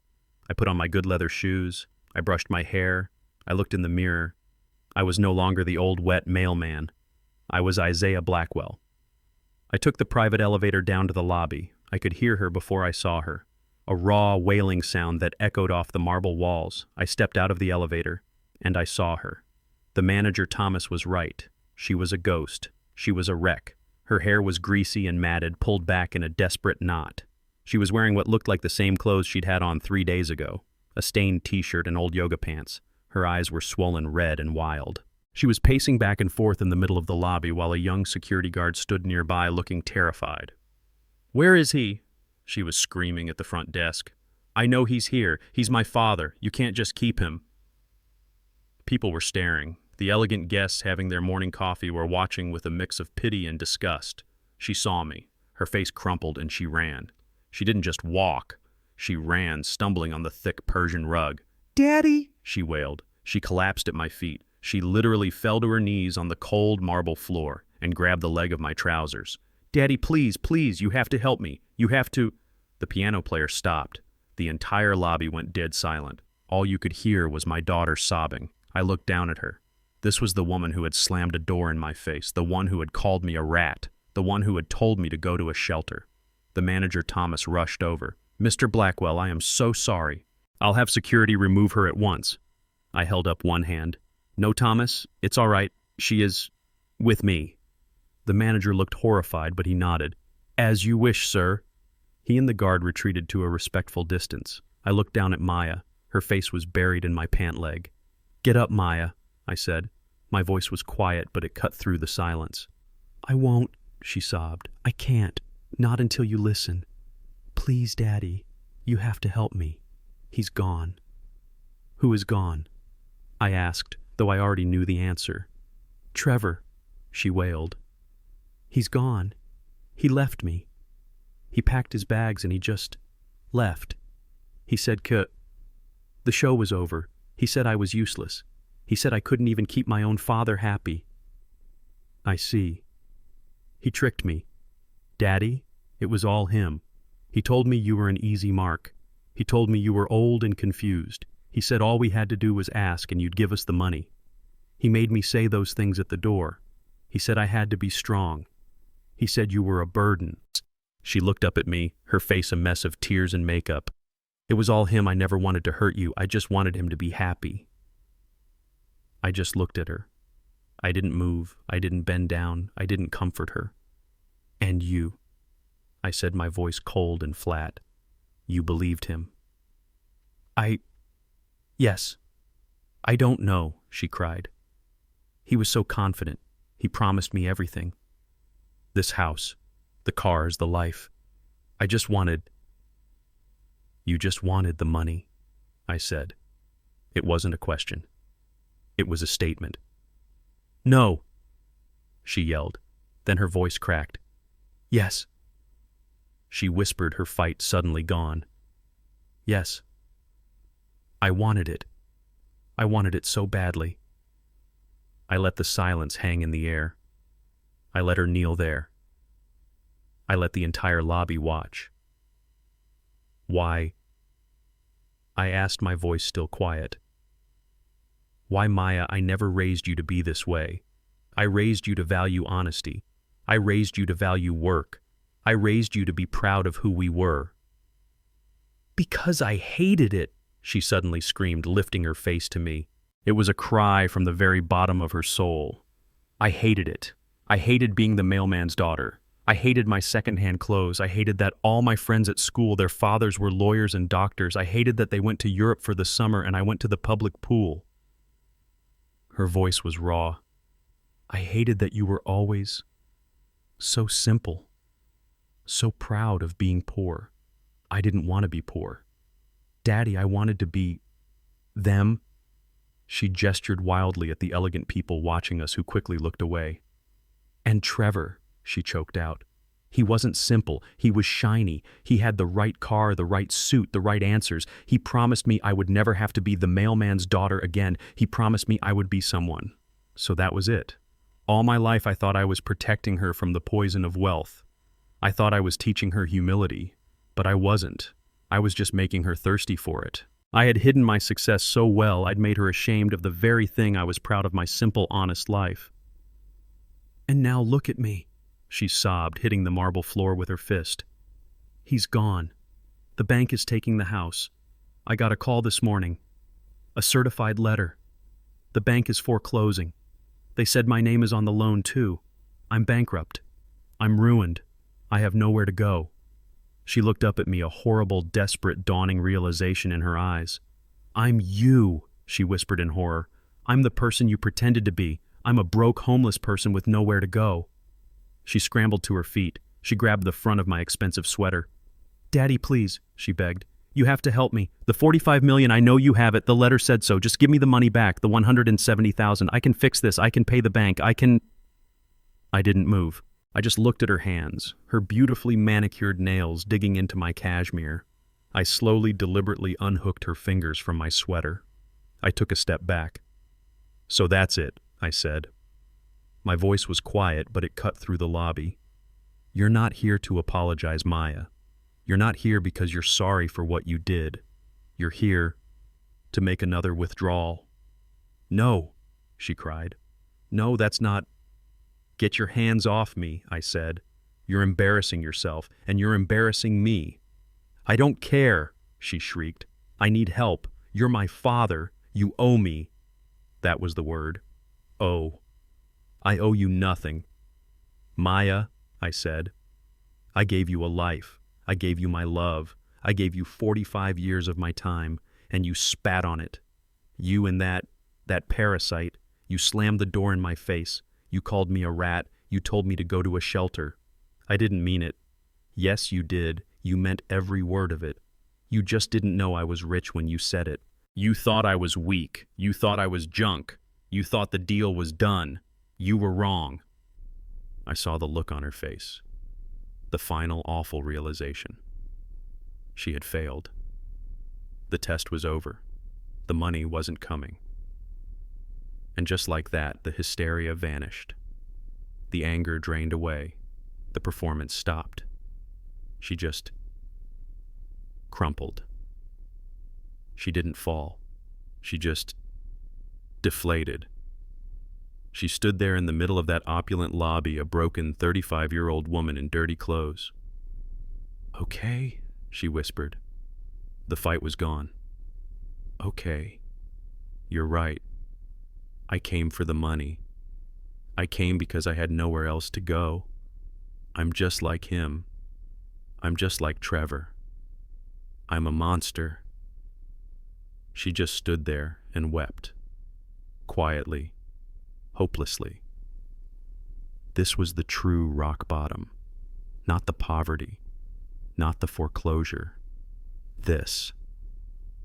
The moment she finally saw herself. I watched her for a long, long time. The manager was hovering his face a mask of professional concern.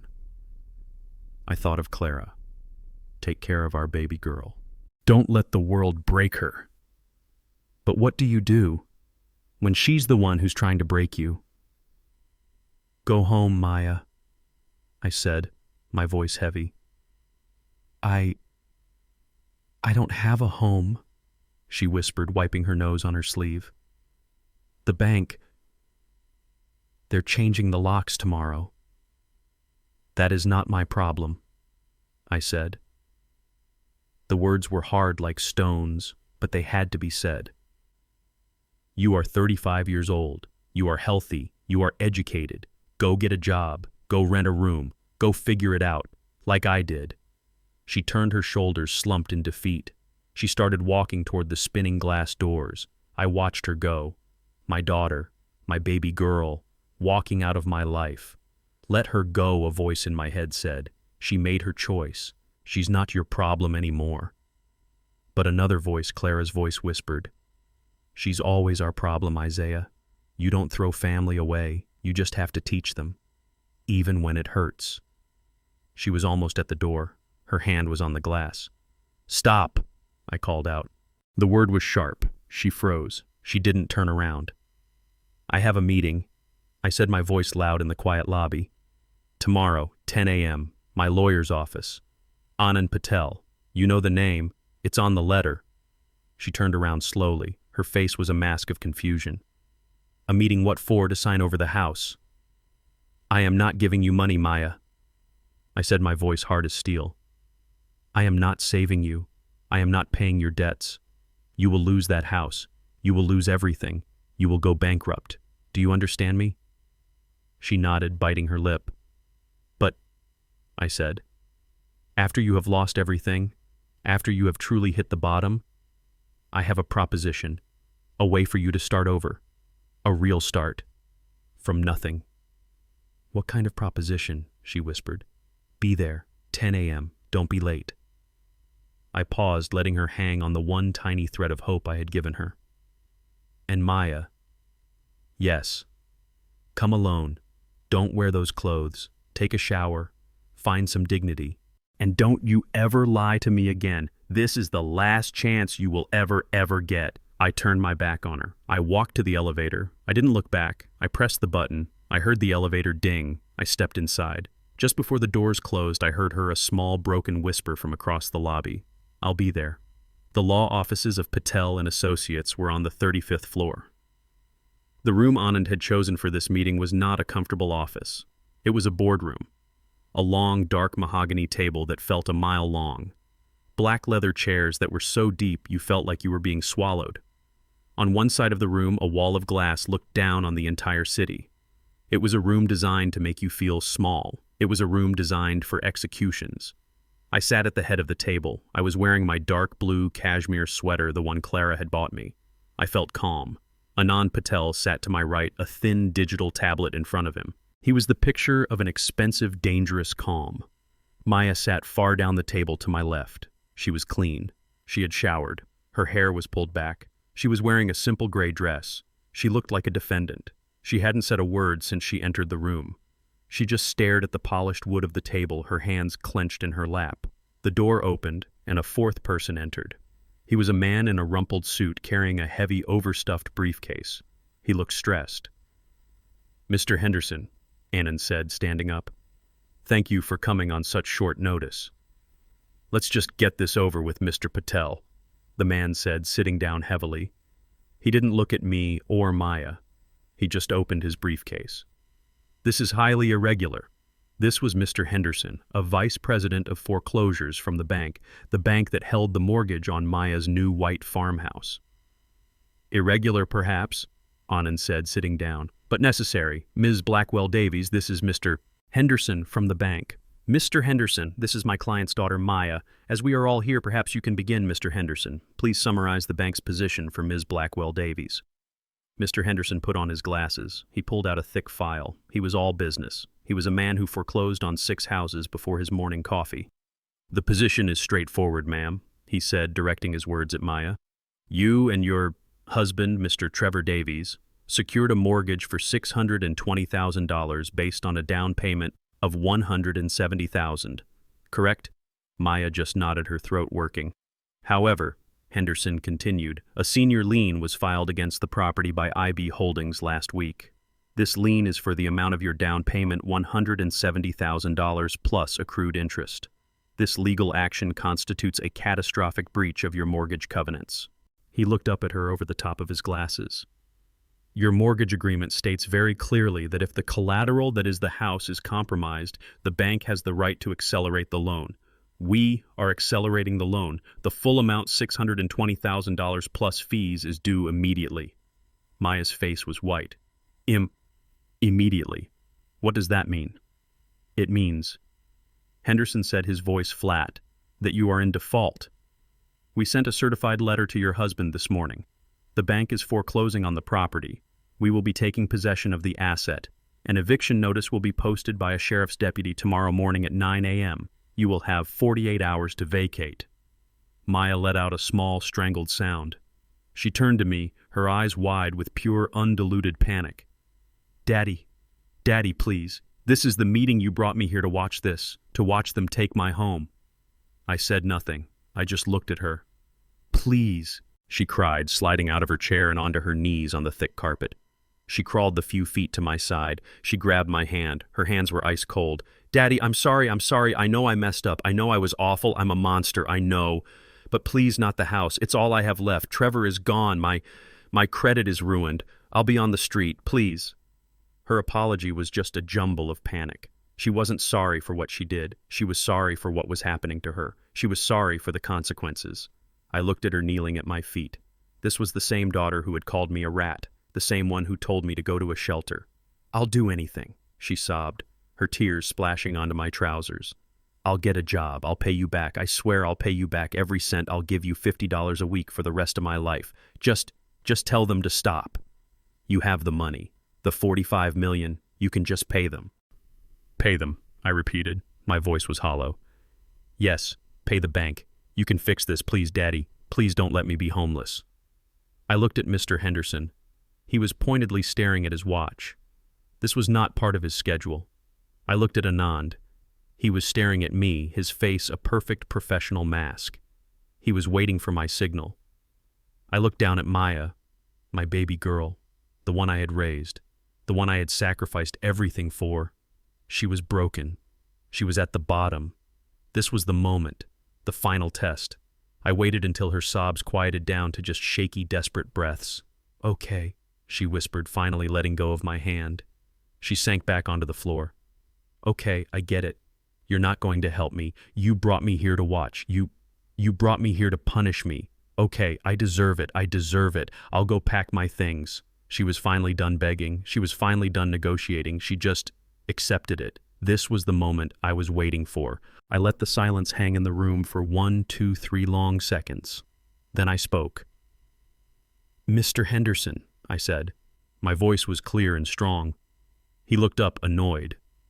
Yes, Mr. Blackwell. You're right. The bank's position is perfectly clear. The loan is in default. That's what I said, he huffed. But, I said, leaning forward, I believe you are mistaken about one very small, very important detail. Henderson frowned. Mistaken, sir. Our legal department has reviewed this. Our numbers are solid. Oh, your numbers are solid, I said, but they're out of date. You see, Mr. Henderson, your bank cannot foreclose on that house. A flicker of confusion crossed his face. And why is that? I didn't answer him. I just nodded at Anand. Anand Patel slid a single crisp file across the dark mahogany table. Mr. Henderson, Anand said, his voice as smooth and cold as glass. While we appreciate you coming, your presence is no longer required. You see, your bank doesn't own that mortgage anymore. Henderson picked up the file. He opened it. His eyes scanned the front page. His face lost all its color. This is impossible, he stammered. This says IB Holdings. This says you purchased the entire mortgage note this morning for $623,000. As of 9:15 a.m. to be precise, Anand said. Your acquisitions department was very accommodating once they realized who Mr. Blackwell was. Your bank has already been paid in full. You have no more claim. You are no longer a party to this discussion. Thank you for your time. Henderson just stared at the paper. He looked at me. He looked at Maya, who was still on the floor, completely lost. He looked back at me. This is highly irregular, he said, his voice weak.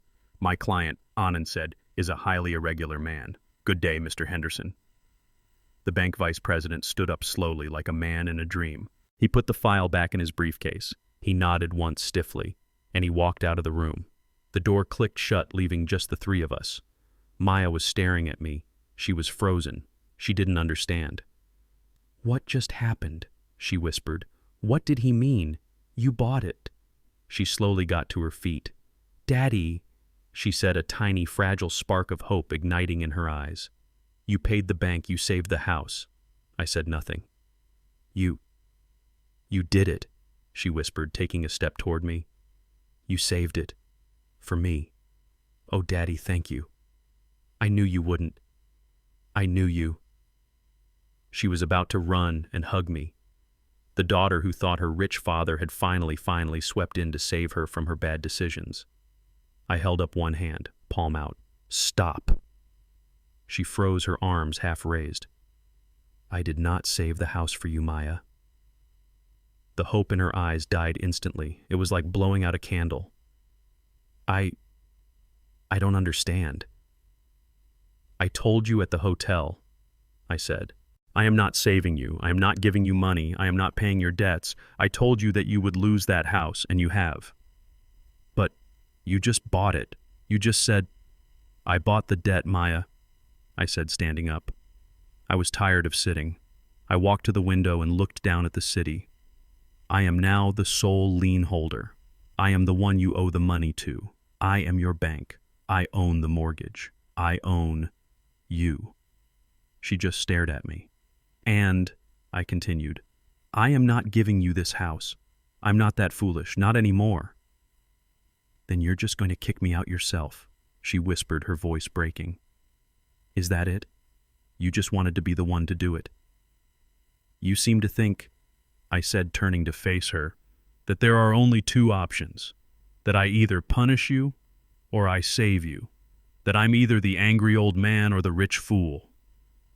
I walked back to the table. I am neither. I am doing what I should have done from the very beginning.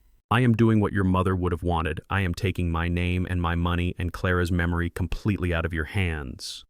I nodded at Anand. He slid a second file across the table to her. This one was different. It was bound in a simple, elegant blue cover. What is this? She asked. That, Anand said, is a quitclaim deed and a charter document. As of 10:15 a.m. this morning, your father, Mr. Isaiah Blackwell, signed over his entire interest in the property, the mortgage, the deed, everything to a new legal entity. The house is no longer his. Maya fumbled with the cover. She opened it. She read the first page. The Clara Blackwell Trust. She read, her voice full of confusion. What is this? What is the Clara Blackwell Trust? I looked at my daughter. The daughter who had been corrupted by greed, who had been blinded by dollar signs, who had been willing to throw her own father into the street for a pile of bricks. The Clara Blackwell Trust. I said, my voice finally soft, is a non-profit foundation I established last week. In your mother's name, its mission, its only mission, is to provide transitional housing job training and support for homeless women and families in the city. I pointed to the papers in her hand. And you, my dear, I said, are currently sitting in its very first property. Maya looked at the paper. She looked at me. She looked at Anand. She didn't get it. I don't understand. Let me be perfectly clear, I said. You don't have a home. You are not a homeowner. You are not an heiress. As of this moment, Maya, you are a tenant. You are squatting in a house that belongs to a charity. Maya just stood there. The silence in that boardroom was heavier than stone. She wasn't crying anymore. She was just empty. The shock was so profound it had burned away the tears. Charity, she whispered. Her voice was dry like paper. Anand Patel spoke. His voice was no longer smooth. It was the clinical, detached voice of an administrator. The Clara Blackwell Trust is a registered 501c3 nonprofit organization, Ms. Blackwell Davies. It is now the legal owner of the property at 415 Willow Creek Drive. As Mr. Henderson correctly noted, you have no legal right to be there. I watched her face. I was looking for something. Remorse. Number understanding. Not yet. All I saw was the blank animal confusion of a creature caught in a trap it never saw. She still thought this was a game. She still thought she could negotiate. But it's me, she said, her voice rising just a little, a desperate childish whine. I'm your daughter, and that's Mom's name, the Clara Blackwell Trust. She wouldn't want this. She wouldn't want to see me homeless. That was the wrong card to play, using Clara, using the memory of the woman she had helped Trevor disrespect. The cold anger I had felt on that rainy doorstep, the anger I had held down for 40 years, it returned. I spoke. My voice was very, very quiet. Don't you dare speak her name. Maya flinched as if I had struck her. You don't get to use her name as a shield, Maya. Not after what you did, not after what you've become. Your mother saved $60 by giving up a dress she loved. She saved $1,000 by taking the bus in the snow. She put every dream she ever had into that fund, the fund you and your husband tried to steal. I stood up from my chair at the head of the table. You didn't just spit on me, Maya. You spat on her memory. The Clara Blackwell Trust is not for you. It's to protect her legacy from you. So that's it, Maya whispered, looking at Anand, then back at me.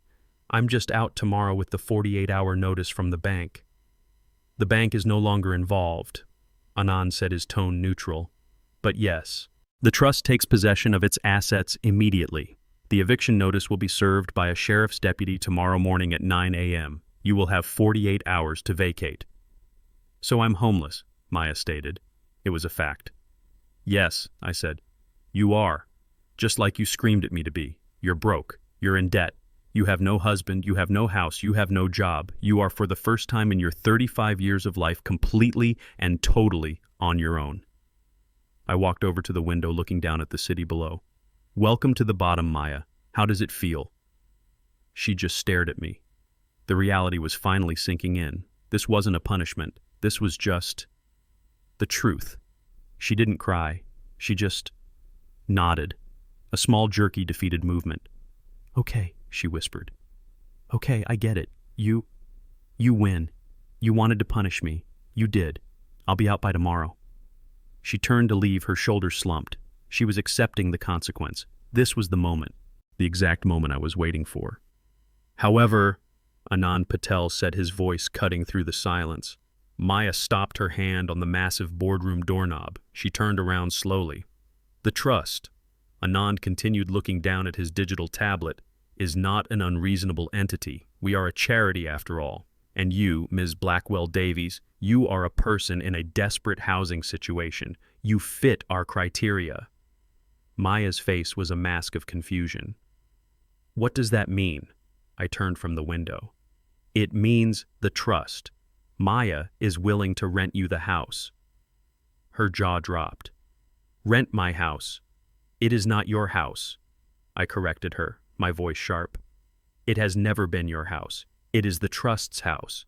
And yes, you can stay as a tenant, not as an owner, not as an heiress, as a tenant, with a lease and monthly payments. Rent, she stammered. But with what money? I don't have a job. Trevor, he took all the credit cards. The bank accounts are frozen. I have $22 in my purse. That, I said, is the second part of the arrangement. You will get a job. You will get 2 jobs if you have to. You will pay the rent on time every month, no exceptions, no help from me. How much rent? She whispered. She was dreading the answer. Anand spoke, his voice void of all emotion. The fair market rate for a 4-bedroom, 3-bath home in that school district with current property taxes and insurance factored in is $3,150 per month. $3,000, she shrieked. That's impossible. I can't. No one would pay me that much. I have no skills. I have a degree in art history. What am I supposed to do? Then you'd better learn some new skills, I said. You are 35 years old. You are healthy. You are educated. You speak English. There are people in this city who work 3 jobs, ride 2 buses, and still don't make that much. But you have an advantage. You have a roof over your head, for now. But a job where I took a walk this morning, I said, leaning back against the windowsill. The coffee shop on the corner of Elm and 5th, the Daily Grind. They have a help wanted sign in the window. Barista, minimum wage, plus tips.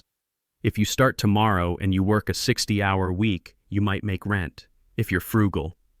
The humiliation on her face was total, from a senior VP's wife in a new BMW to a minimum wage barista just to rent the very house she thought she owned. Why? She whispered. Why are you doing this to me? Why not just kick me out? This is cruel. It's torture. Cruel. I stood up straight, my voice rising for the first time. Cruel is telling your 71-year-old father to go to a shelter.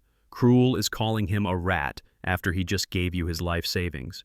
Cruel is slamming a door in his face while he stands in the rain with his dead wife's picture. That is cruel, Maya. I walked toward her, stopping a few feet away. This is not a punishment. This is a curriculum. This is the education I clearly failed to give you. This is the lesson your mother, Clara, who worked at a library for 20 years, would have demanded I teach you. She flinched at the mention of her mother. This is your one and only chance, Maya, I said, my voice low. It's the last one you're going to get from me. You will learn what it means to work. You will learn what it feels like to earn $1 instead of just taking one. You will learn the value of a roof over your head because you will pay for it yourself. You will learn humility. You will learn respect. I paused, letting the words sink in. Or you will fail, and you will end up in the shelter you so casually recommended for me. The choice is yours. The trust doesn't care either way. It's just an asset. I nodded at Anand. He picked up a new thin folder from the table. It wasn't the fancy leather-bound one. It was a standard cheap blue folder. He slid it across the table toward her. A standard 1-year lease agreement, Anand said. First month's rent due in 30 days. There is no security deposit as the trust is a charitable organization. Consider that your only gift. I looked at my daughter, the woman who had tried to destroy me. She was trembling. She looked at the cheap blue folder. She looked at me. I saw a war in her eyes, the pride, the humiliation, the blind, furious anger of a spoiled child. She wanted to scream. She wanted to throw the folder in my face. But then I saw that pride break. It was replaced by the cold, hard, desperate terror of having absolutely nothing, of being $22 and 48 hours away from the street. She had no choice. We both knew it. She walked to the table. Her hand was shaking so badly she could barely pick up the cheap plastic pen Anand had left there. She didn't read the terms. She didn't try to negotiate. She just flipped to the last page and signed her name on the tenant line. I'll start at the coffee shop. Tomorrow, she whispered. Good, I said, turning back to the window. Your first rent payment is due in 30 days. Do not be late. The trust is very strict about its accounts. She wouldn't look at me. She just clutched her copy of the lease and walked out of the boardroom. The door clicked shut, leaving Anand and me alone in the vast, silent room. He watched her go. That was difficult, Isaiah. Are you sure she has it in her? She's my daughter, Anand, I said, watching her small, defeated figure disappear down the hall. She's also my greatest failure. I'm just trying to fix that. And the $45 million your inheritance for her, he asked. It stays where it is, in the trust. This isn't about the money. It never was. I wasn't sure if she'd make it. I wasn't sure if she had the strength. Part of me, a small dark part, almost hoped she would fail. But a bigger part, the part that still held Clara's memory, hoped she would learn. I had just shown her that she was already broken. And now she had to learn to put the pieces back together. By herself. The hard way. The only way that matters. 6 months passed. 6 months of silence. The seasons changed. The cold, wet November rain had long since vanished. Now it was May. The city was warm. The trees on my street were full of new green leaves. I received 6 rent checks. They arrived at Anand Patel's office on the 1st of every month. Never a day late. Always for the exact amount. $3,150. Anand told me they were always money orders purchased with cash from a grocery store. She had never called me. She had never asked for help. She had never missed a payment. I decided it was time. Anand had drafted a clause in the lease agreement that allowed for a semi-annual inspection of the property. It was a standard clause meant for any tenant. But we both knew it was really for her. It was a check-in. I didn't drive one of the quiet, expensive cars Anand kept for me. I didn't take a cab from the Grand Royale. I went to my old dusty storage unit. I got into my old car, a 1998 Buick LeSabre. It smelled like dust and old vinyl. It sputtered to life on the 3rd try. I drove myself. I drove out of the city toward the suburbs. The neighborhood looked the same. The big white identical houses still stood too close together. But hers, 415 Willow Creek Drive, it was different. Trevor's BMW was gone. In its place, parked in the driveway, was a battered 15-year-old blue Toyota Camry. There was a long gray smear of duct tape holding the back bumper on. The yard, the mud patch, was gone. In its place was a patchy, uneven lawn. Someone had tried to mow it, but they'd missed a few spots. And by the front steps, in 2 cheap terracotta pots, someone had planted marigolds. They were small, bright orange and struggling. But they were alive. I parked the old Buick at the curb. I walked up the concrete path. I rang the bell. I waited. I didn't hear any loud music. I didn't hear any laughter. I just heard a dog bark somewhere down the street. I heard the sound of the deadbolt being unlatched. The door opened. It was Maya, but it wasn't Maya. Her hair was cut short in a simple, practical bob. There were no expensive blonde highlights. It was just its natural, plain brown color. She was thin, thinner than I had ever seen her. There were dark circles under her eyes. She was wearing a polo shirt, a faded, awful shade of coffee brown. It had a logo stitched on the breast pocket, The Daily Grind, with a little cartoon steaming cup. She had a matching brown apron tied around her waist, stained with something. She saw me. She didn't cry. She didn't scream. She didn't beg. She just looked tired, so incredibly tired. "Dad," she said. Her voice was quiet. "You're here." "I'm here for the inspection, Maya," I said. My voice was official. "For the trust. I'm required to look at the property." She just nodded. "The inspection? Right, of course." She stepped back from the door. "Come in." I stepped inside. The change was shocking. The grand 2-story foyer, it was empty. The giant crystal chandelier that Trevor had been so proud of was gone. In its place was a simple bare bulb. The gleaming marble floor was clean, but scuffed and dull. I walked into the living room, the room where Trevor had sneered at me. The oversized white leather sofas were gone. The giant 80-inch television was gone. The glass and chrome coffee table was gone. In its place was a lumpy floral print sofa that I recognized from the Goodwill donation center. It was clean, but the fabric was worn thin on the arms. There was a small 20-inch television sitting on a stack of milk crates. The house was clean, spotless in fact, but it was barren. It was an empty, echoing box. "You sold everything," I said. It was the only thing I could think of to say. "I had to," she replied. She didn't make excuses. "The rent. $3,000. It's a lot." She walked into the kitchen and I followed. The furniture, the big stuff. It was all leased in Trevor's name. When he left, the rental company came and took all of it. The sofa. I bought that myself. It was $45. The TV was a curbside find. The screen is a little green, but it works. She saw me looking at her uniform. "I'm sorry I'm not dressed," she said, untying the stained apron. "I just got off my shift. I work the opening shift, 4 a.m. to 2 p.m. "How is the job?" I asked. A small, bitter smile touched her lips. "It's hard. It's really hard. It's really..." She walked to the sink and filled a simple glass with tap water. "You want one? I don't have any bottled water. It's too expensive." "No, thank you." She drank the entire glass in one go as if she hadn't had water all day. "My feet," she said, talking to the sink. "I never knew my feet could hurt this much. I stand for 10 hours. 10 hours, Dad. And people are mean." "Mean? Yeah." She leaned against the cheap laminate counter.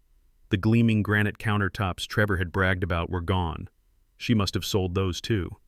"They're mean. They yell.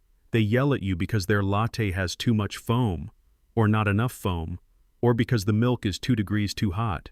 Yesterday a woman, she looked just like Trevor's mother. She threw her cup at me, at my head." My hands tightened into fists. "What did you do?" "I dodged it," she said, her voice cracking. "And the coffee went all over the floor. And she screamed at me that I had made her spill it, and that I was an incompetent idiot who couldn't even pour coffee right. And my manager, he made me apologize to her. He said, 'The customer is always right.'" I just stood there. I couldn't speak. "So I apologized," she whispered.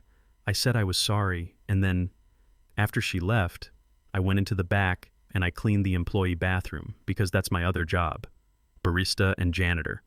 I sat on the floor next to the toilet and I cried. I cried for an hour, because she was right. I am incompetent. I'm 35 years old, I have an art history degree, and I'm cleaning toilets for $9 an hour." She finally turned to look at me. Her eyes were red, but the tears weren't falling. "I make $9.25 an hour, Dad. I did the math. I have to work almost 340 hours a month just to pay the rent for this empty box. Before taxes, before food, before the car insurance on that piece of junk outside." She let out a sharp, ragged breath. "I don't know how people do it. I don't know how you did it for 45 years. How did you get up every day and carry that heavy bag in the rain, in the snow, and not just lie down and die? How did you do it without hating everyone?" I looked at my daughter who had finally asked the right question. "You don't hate them," I said, my voice softer than I intended. "Because you're not doing it for them. Who do you do it for? You do it for someone, so," I said. "I did it for you.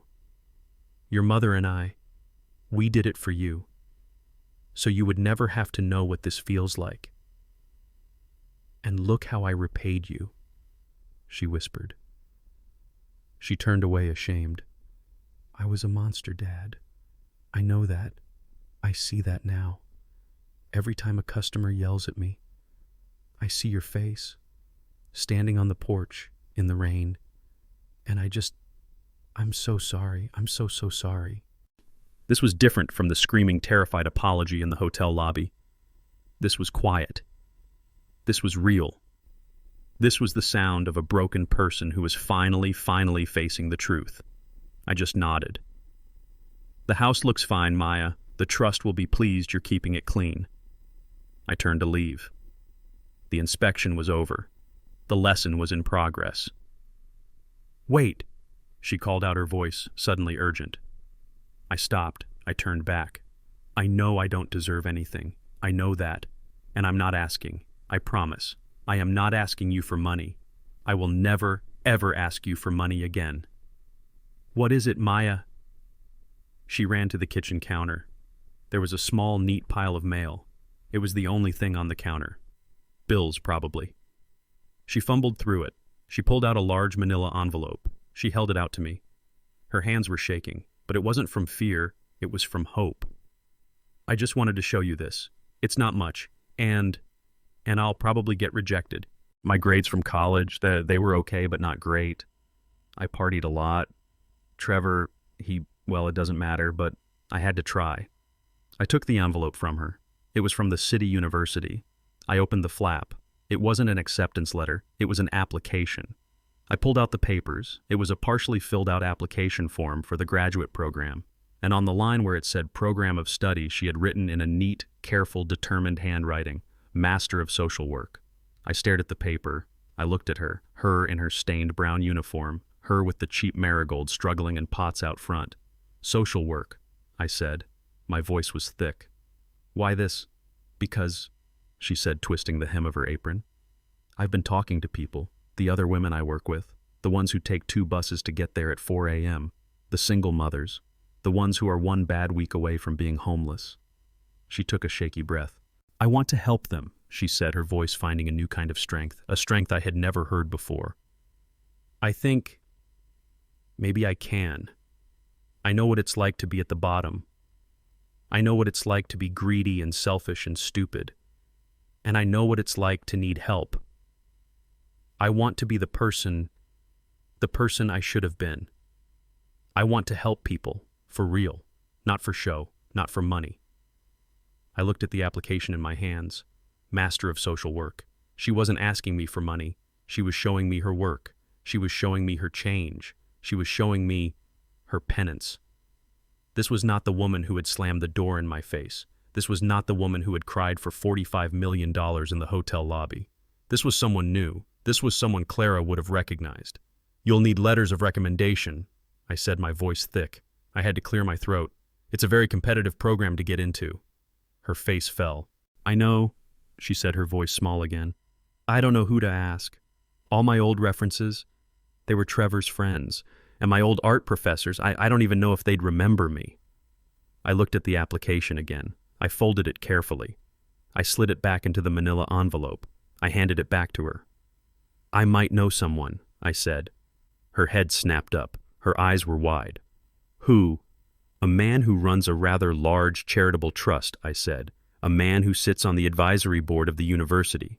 I think he would be very interested in your story. I think he would be very impressed to see someone who's learned the difference between having a price and having value. She stared at me confused. What man? Who are you talking about? I smiled.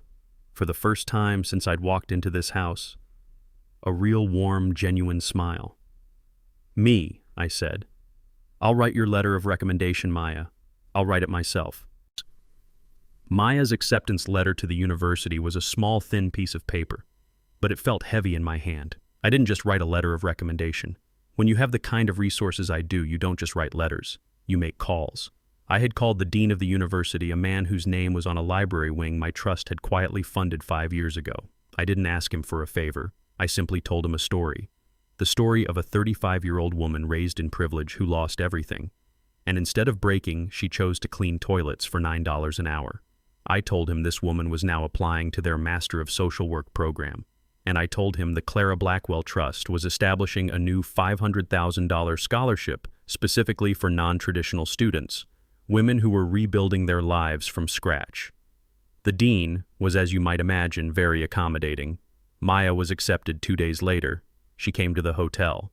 I led her up to the suite this time, the first time she had ever seen it. She walked in slowly, her eyes wide, taking in the fireplace, the marble bar, the view of the entire city. She was still wearing her brown barista uniform. Dad, she said, her voice shaking as she held out the acceptance letter. I got in. I don't understand. They said I was a priority candidate. They mentioned a scholarship, the Clara Blackwell Scholarship. She looked at me, the understanding dawning in her eyes. That was you. I just nodded. Your mother always valued education, Maya. The hope in her face vanished as quickly as it came. She crumpled onto the edge of a silk armchair. It doesn't matter. I have to decline. Decline, yes, she said, her voice flat with defeat. I can't accept it. I can't go to school. I have to work.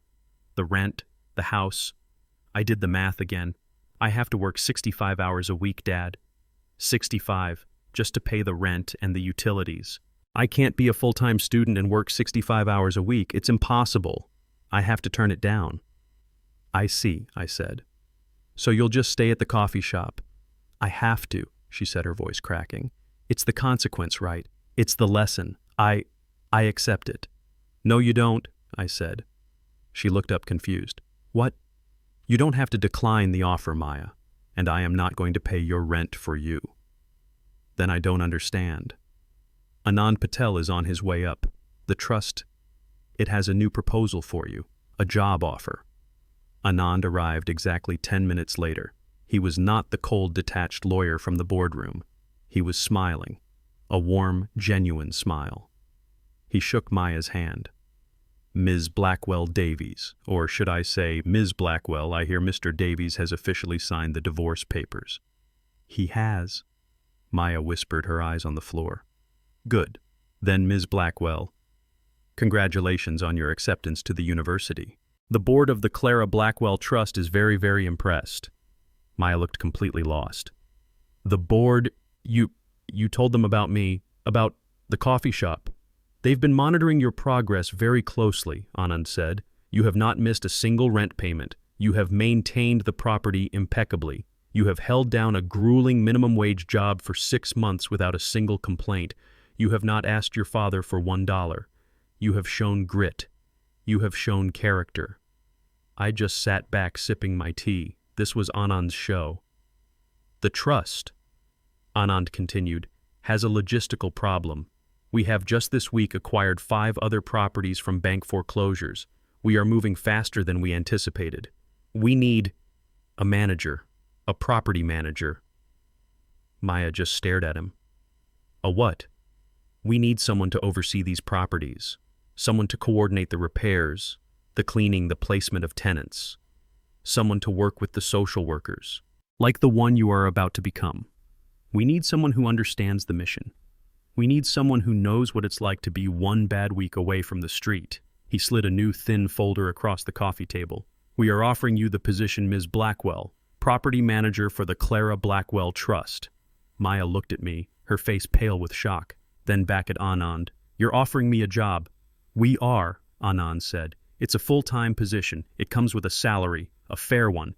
Not a Trevor salary, you understand, but a good, solid, respectable salary, enough to live on, enough to raise a child on, enough to pay for your books and your tuition. A salary, she whispered. But the rent, the house. Even with a salary, I can't work a full-time job, go to school full-time, and pay $3,000 in rent. Ah, Anand said, his smile widening. That is the best part of the offer. The house at 415 Willow Creek. That is part of the job. Maya's mouth opened, but no sound came out. I don't understand, she finally managed to say. The house at 415 Willow Creek, I said, finally speaking up. It's too big for you, Maya. It's an empty, echoing box. It's a waste of space. But it's perfect as a headquarters. A headquarters? It is the first official Clara Blackwell Trust home, I said. A transitional home for women and children, women running from men like Trevor, women who have nowhere else to go. The other 5 properties will be secondary units, but that house, your house, will be the main base. Your job, Maya, Anand said, tapping the folder, will be to live there. You will be the resident manager. You will live in the master suite rent-free. That is part of your compensation. Your work will be to turn the other bedrooms into safe, clean, welcoming spaces. Your work will be to coordinate with the social workers. Your work will be to use your education, the one you are about to get, to help those women find jobs, to help them find dignity, to help them, like the barista at the coffee shop, rebuild their lives. Maya finally broke. She didn't wail like she did in the lobby. She didn't shriek like she did on the doorstep. She sat back on that silk sofa, put her face in her hands, and she wept. They were quiet, heavy, cleansing tears, the sound of a crushing weight finally being lifted. You're giving me a purpose, she choked out through her sobs. No, Maya. I stood up. I walked over to the sofa and sat beside her. I placed my old rough hand on her shoulder. I am not giving you anything. You earned this. She looked up at me, her face a mess of tears and confusion. You earned it on your feet for 10 hours a day, every day for 6 months. You earned it scrubbing toilets. You earned it by not calling me, by not begging me for money when I know it was the hardest thing you've ever done. You earned it when you decided to study social work instead of complaining about your art history degree. You earned it, Maya. You earned it when you chose to be better. She leaned her head on my shoulder just like she used to do when she was a little girl back when she was my baby girl. I'm so sorry, Daddy, she whispered. I'm so sorry. I know, I said. I know you are. We sat there for a long time, just a father and his daughter, in a quiet, expensive room. She left an hour later. She didn't take a cab. She said she was going to take the bus. She had the job contract in her bag. She was terrified. She was excited. She was new. Anand stayed behind, packing his briefcase. That was a risky move, Isaiah, he said quietly, giving her that much responsibility, that much trust. It's the only way, Anand, the only way she'll truly heal. You can't just teach someone a lesson. You have to let them live the lesson. He nodded. And what about you, my friend? What about the 45 million? What is your legacy? I smiled. I looked out the window at the city. My city. My name is Isaiah Blackwell. I'm 71 years old. And I'm finally done carrying the mail. I am not saving my daughter. I don't need to. I gave her the chance to save herself. The $45 million. It's all going to the trust when I pass. Every last cent. Maya will never inherit it. She will never be a rich woman in the way Trevor understands the word.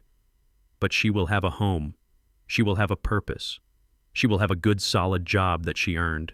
She will spend the rest of her life helping people who are just like she was. She will be rich in a way that money can never, ever buy. She will be rich in character. She will be rich in dignity. She will be rich in humility. And that is the only legacy that matters. That is the diadem of Clara. And that is the sweetest revenge of all. Here is the lesson learned from this story. This story teaches us a powerful and sometimes painful lesson. True wealth is never measured by a bank account, but by our character, our integrity, and the respect we show to others. Greed and arrogance can blind us, making us betray the very people who have loved us the most. But true love isn't about enabling bad behavior. It's about setting boundaries and demanding respect. It teaches us that it is never too late to learn humility, and that the only inheritance that truly matters is the dignity and strength we build within ourselves. What would you have done in my place, and do you believe Maya has truly learned her lesson?